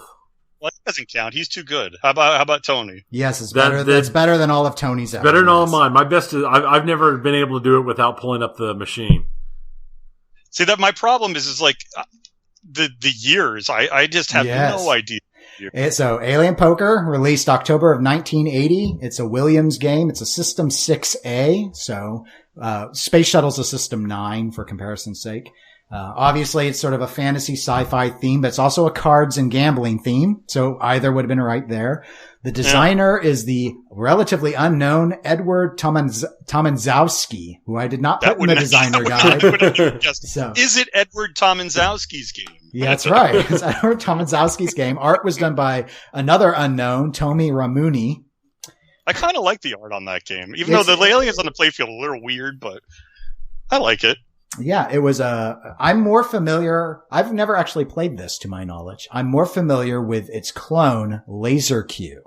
Oh. Which is the same layout, but did not have speech. Laser Wars. Right. Laser War, which is a Data East game. It has its own theme song now, which is nice. Yeah. Yes. And so, so anyway, but yeah, you got through the years and stuff really quickly, so. Yeah, I nailed the year right on, and then it didn't do me any good. I was like, wait, I got the year, but I don't know anything about years. I was like, this is not helping me. And Future Spa was not a Stern, that's a Bally, and Meteor is a Stern. So okay. Yeah, I knew I had a feeling Meteor was like one of those older Stern Electronics, but I wasn't sure about Future Spa. I was trying to run down games that I had played, thank God, because that narrowed it down a little bit. Yeah. And I don't know where you played it. I pulled it out of Pendigo. It was at Malvern at the Pinball Gallery. They had it there. My son had like 4 lacrosse tournaments there this summer, so I could have bought a month. I could have bought a month-long pass. It's like 4 hours from my house and still made out. All right, so 14th guess, and you got it with Alien Poker. So that'll go in the spreadsheet. Good job, Jason. Thank you. All right, we are done with the pinball segment. We are ready for the video game segment. And the first thing, some of these are somewhat pinball related, at least if you are a fan of virtual pinball. So we're going to start with the big item, and that is Zen Studios, the makers of Pinball FX3, have secured the rights to do digital Bally Williams titles that was formerly held, by Farsight Studios, which makes the Pinball Arcade and the Stern Pinball Arcade. So, Jason, fresh off of your Alien Poker victory, what are your thoughts that Zen now has this? I'm assuming you have at least some passing familiarity with digital pinball. Oh, sure. No, I'm a big fan of Zen and Farsight. And I kind of had a feeling this was coming because it was in, they mentioned it in This Week in Pinball a while ago. But the guy from VP Cabs, Brad, was on my, on Nap Arcade, and we were discussing the fact that Farsight had lost the license and who was going to get it. And I was like, I hope that Scientific Games doesn't just sit on it. And he chimed in and said, oh, there is a plan. So as soon as he said, oh, there is a plan, I was like, dude, VP Cabs is really heavily involved with Zen. I was thinking to myself, it has to be Zen. Wow. So I kind of saw this coming. You basically broke the story then with that query. I remember seeing that online. Yeah, I mean, I don't know, but it was something that I kind of had expected. I'm actually really happy that it is. I mean, Zen is really the only company I think that has the resources to dedicate, because there's a couple of other companies that do digital pinball. I guess the Zachariah. What's the name of that company that does the Zachariah one? That's I'm not sure what they're. I mean, I always just think of Zachariah Pinball. I don't think of the corporate name. Yeah, I forget. But there's them, and there's a couple others. But really, I mean, Zen is the big kahuna of digital pinball, I think, at this point. And I've never been wild about their original theme tables. Like, I like them and they're fun, but I just like the digital recreations of real tables so much more. The physics on their tables were a little floaty or weird or something for all the original tables that they had done. And one of the good things about this is Zen developed a whole new physics engine for all of the Williams tables. And they're also soliciting a ton of user feedback. There's a beta for the Zen Williams tables on Steam right now. And I don't have a Steam PC set up, although I'm looking into doing it just to play with it. So I haven't played them yet, but I was watching someone stream them last night, and the graphics look amazing. Someone was playing Fishtails is the one that they have out right now, where you can actually play full games and beta test it. And they seem very receptive to feedback. I mean, much more so. Farsight was kind of I don't know if I'd call them like a black box or a closed, but Zen seems much more open to feedback, which I think is a fantastic thing, because I think, getting feedback from people about, like, people were saying the nudging was too strong, so they're easing back on that. People were commenting on the lighting certain ways. I think they're really going to nail it. I think they're going to do a good job with it for sure. Okay. Tony, what are your thoughts? Because I know you're familiar with both products. I am. I have got a lot of hope. I have most of the tables already in the Pinball Arcade, but if they can get the physics engine right and everything else set just right, I'll be real happy for this, because I have been playing a fair amount of Zen Pinball on my Nintendo Switch ever since I got my Switch. I've played it on other things. How is it on the Switch? Is it good? It's good. I may have to steal my son's Switch and load it on there. Yeah, it's good. It's nice because the Switch is very easy to flip, so you can play it the correct way. Mm-hmm. And like I've talked about on the show before, and Dennis has seen it before. I've got a little holder arm, a little RAM mount to hold like a cell phone that will hold my Switch. I used it when we drove to Texas, so I could hook the Switch up so it was stuck to the windshield of the truck we were driving in, and I was able to play my Switch with it sitting up there in my Pro Controller. And I've used that while at you home. were driving? No, I was in the passenger seat. Yes, it was dangerous. Instead of navigation. Yeah, it's I-35. It's a straight shot down I-35. If we get lost driving on I-35, that's an issue, because there's no turns until we get to Dallas. So that's not a big deal. But I've actually taken it in, and it'll stick to my desk, and I've stuck it to my desk so I could spin the screen to be vertical and sit there with my Pro Controller and play. And yeah, it's pretty enjoyable. Overall, yeah, I think this is a good sign. When it came to the physics, I'm like Jason. There's something about the Zen physics. I was okay with it with playing their fantasy tables, but I liked the physics for how the ball felt in Pinball Arcade better. My problem was I don't like how Farsight runs their company. So in the sense that they were terrible about getting their table packs out on the various consoles. I mostly play them on PC, which allowed me to avoid that problem, but I have friends who were trying to experience them through things like the PS4 or the Xbox One, and talking about how the packs were causing issues. It was a lot of bugs. Yeah. A lot of bugs. And every time they released a new table, like when they released Bonsai Run, they go back and they break other tables because of they didn't program it well.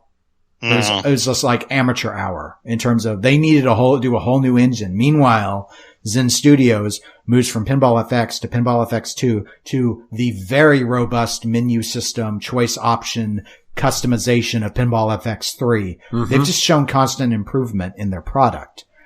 Tournament system's way better for Zen. Oh too. yeah, I hated the tournament system in Farsight. Terrible tournament system. Zen's is a lot of fun. It's easy to set up. It's easy to participate. It's easy to know. It puts little alerts on the top of the screen. Yeah. You beat your friend at this. You just set the high score of the week. Like just all kinds of stuff that's just fun. Like I'll be like, hey, I want to do this to try to beat everyone this week or something. Just if I'm sitting around screwing around.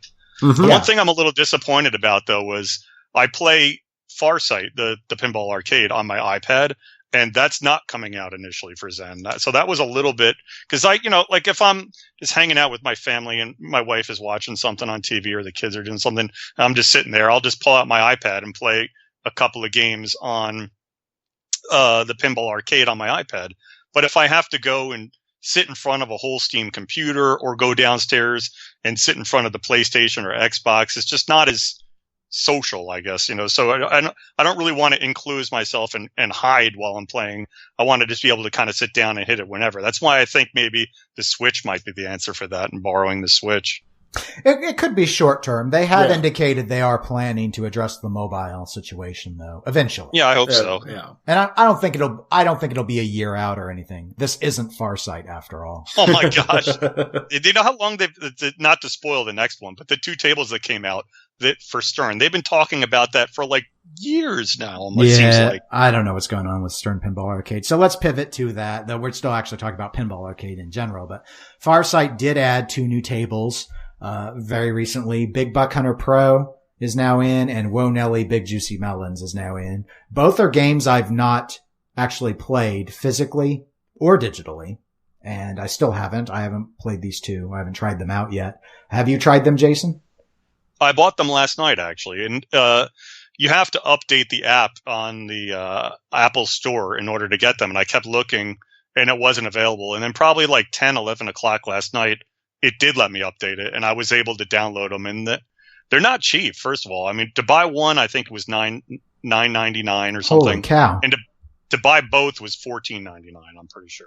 Wow. That's a lot for 2 tables. I mean, to me, I think. And seems it's not like they're magical tables. Well, maybe that's what you got to charge now that you don't have Bally Williams tables to sell anymore. Yeah.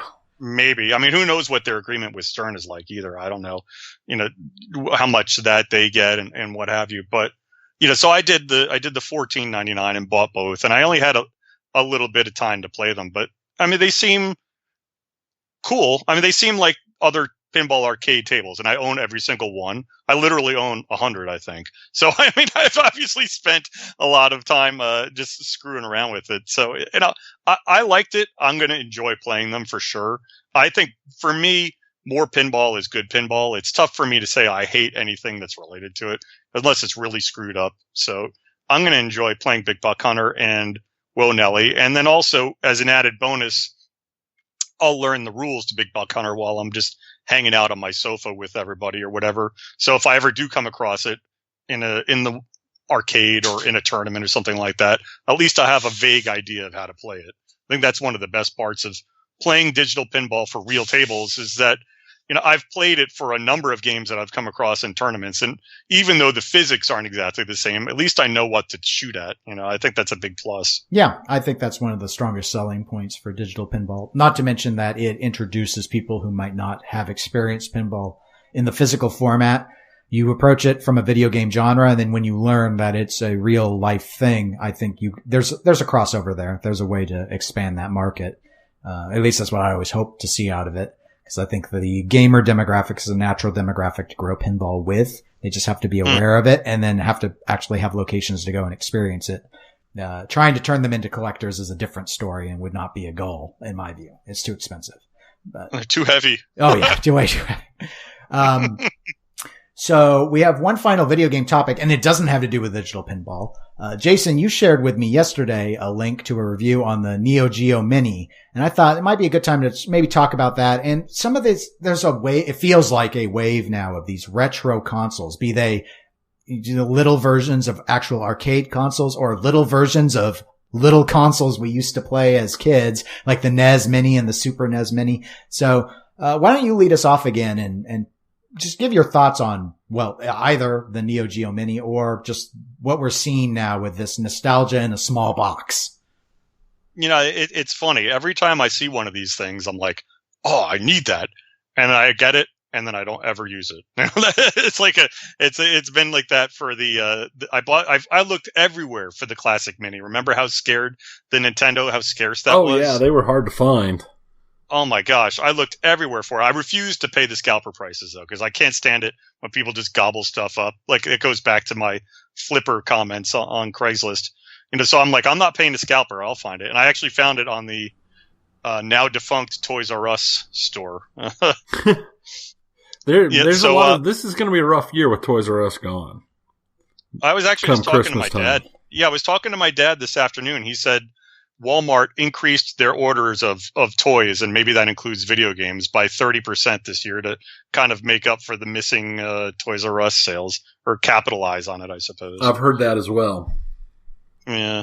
So, every time I see one of these things, I'm like, I need it. And then I've gotten to the point where I've gone cold turkey. I can't do it anymore. So I'm looking at this Neo Geo thing. I'm like, it looks awesome, but I know I'll buy it and then I won't play it. I'll just end up playing pinball or working on the machines, or, I'm actually fairly busy too with all the kids stuff and everything else. So it's not like I have thousands of hours where I'm sitting around like, gee, what am I going to do? So, I think the mini consoles are awesome. I think it's smart of all the companies that own the rights to try to capitalize and monetize all these rights for old games that they had, rather than just letting everyone snag them in MAME and play them for free. I think if you own the rights, why wouldn't you want to try to sell it?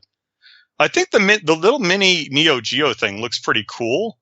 I mean, the guy who wrote the negative review about it was a little nitpicky. I mean, he was talking about it looks washed out if you put it up on your big TV screen, and he said that it's tough to find the chords that you need and stuff like that. But just for an item, a small handheld player, to be able to play the Neo Geo games, which were originally, hundreds of dollars, that was like the super exclusive console. And there's some fun ones. I didn't even know anybody who had one.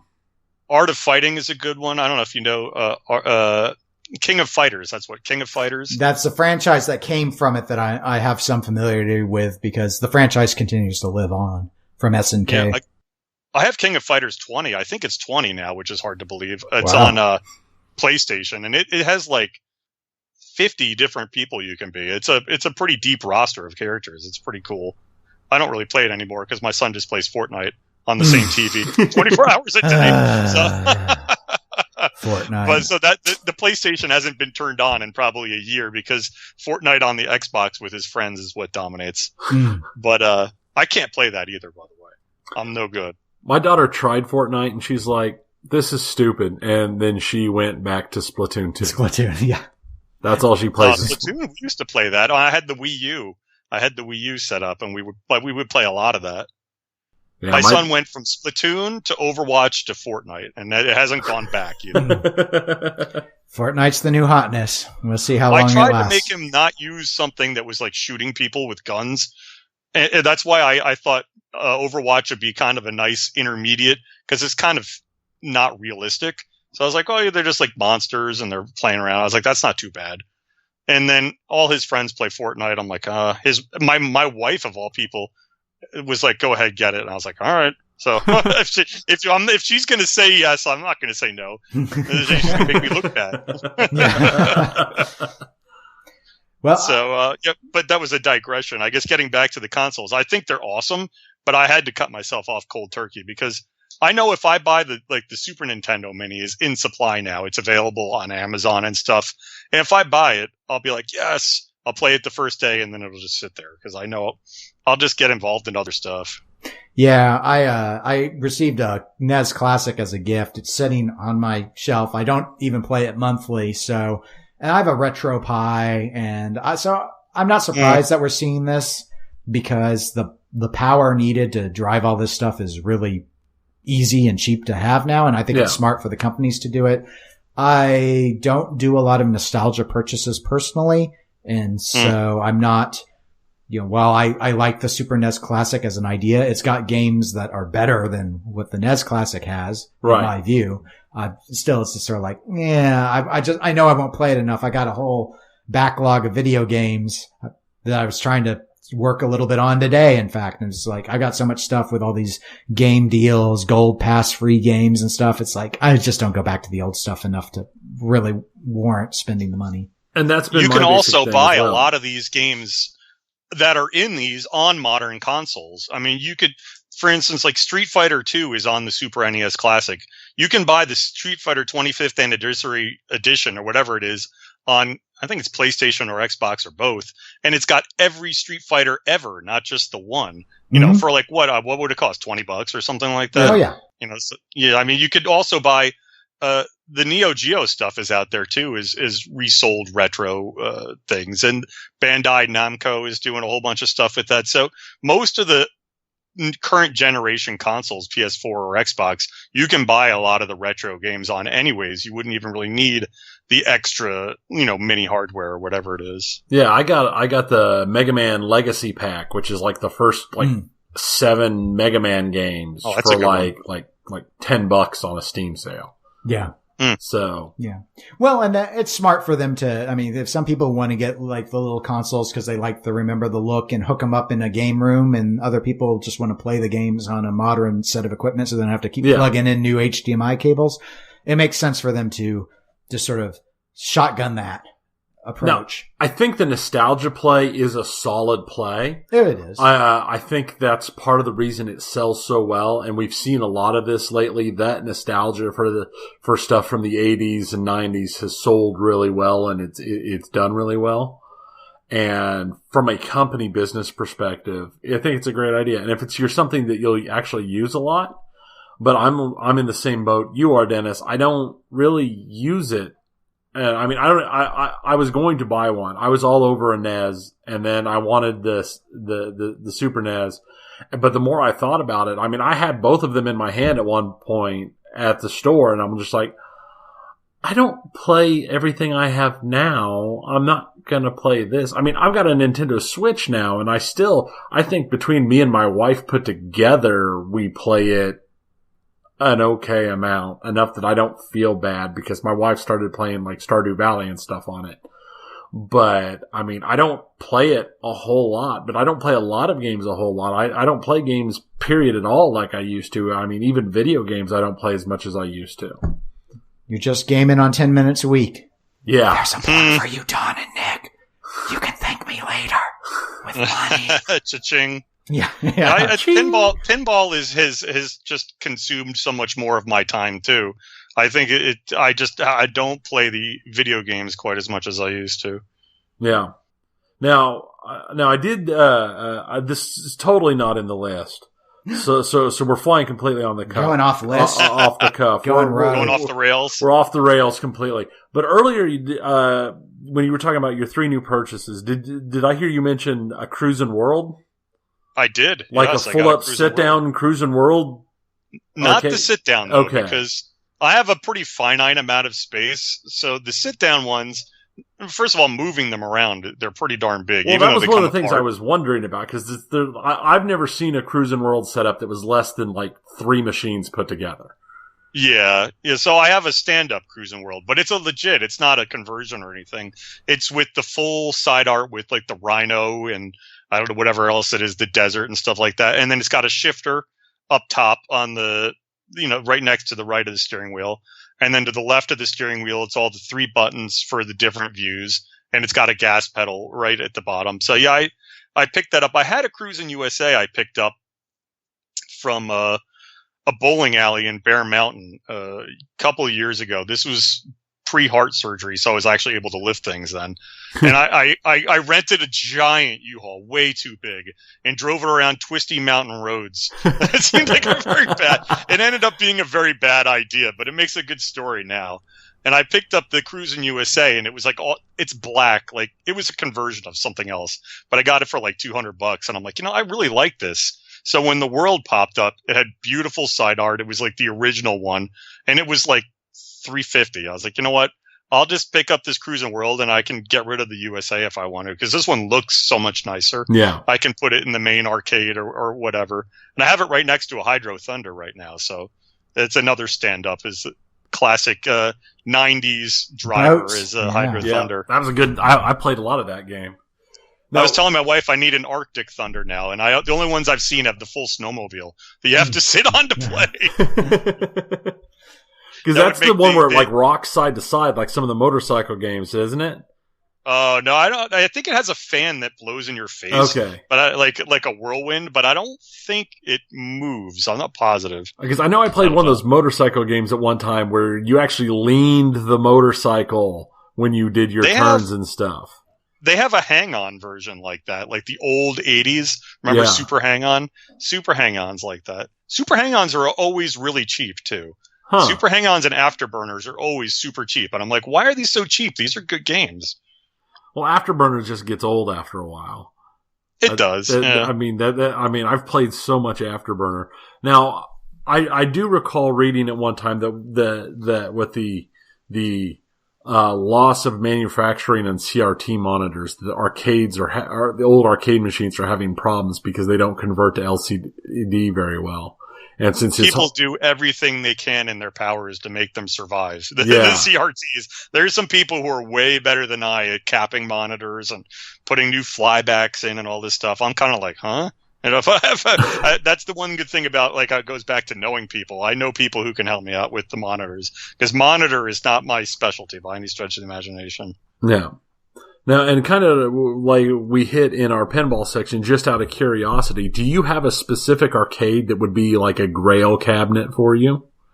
That's an interesting one. You know what I picked up I was looking for years, and it's not a classic arcade, but it's called World Series of Poker Heads Up Challenge. And that actually ties into our shipping game, because I had that shipped from somewhere near where you guys are, I think. It was somewhere in the middle of the United States. And basically what it is it's a table. It's like a cocktail table you would sit at, like the old school cocktail games, but it's high. It's like bar top height. So like you would be sitting at a bar top table. And in the middle is a huge, LCD screen. And you play poker, Texas Hold'em, heads up versus one other person.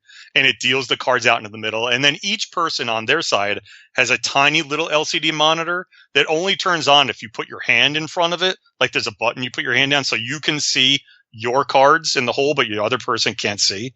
And you play, essentially, it has a roller ball on each side, and you roll up your bets.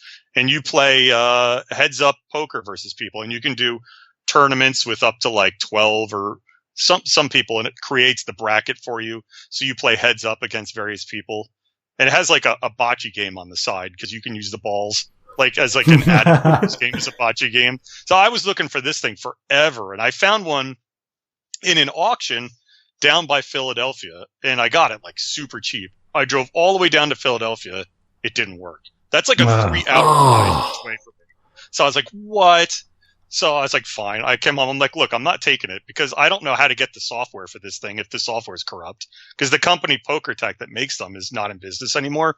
So I was like, it would be just a nightmare. So I ended up finding this one from someone on Facebook selling it for what I thought was way too cheap in the Midwest. I had it shipped here. I think I got it for like $750, and I see them on eBay for like $2,000 all the time. So I was like, all right, this is a good price. I get it home. I have it for an hour. Boom. Oh. Done. It was done. I was like, what? I did everything. I'm a big fan of throwing new parts at things. So I just I'm not trying to fix this. I'm just going to throw parts at this. So I researched. I found out what happened to PokerTech. Someone bought them out. Then another company bought them out. Then some company in Canada like owns the rights to resell parts. So I found this company. I think their website's Palladium in Canada. I had them ship me a new power supply. Power supply didn't do it.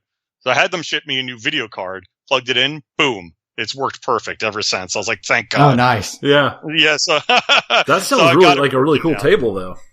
It's really fun. And you know who's good is my fourth grader kicks my butt at it.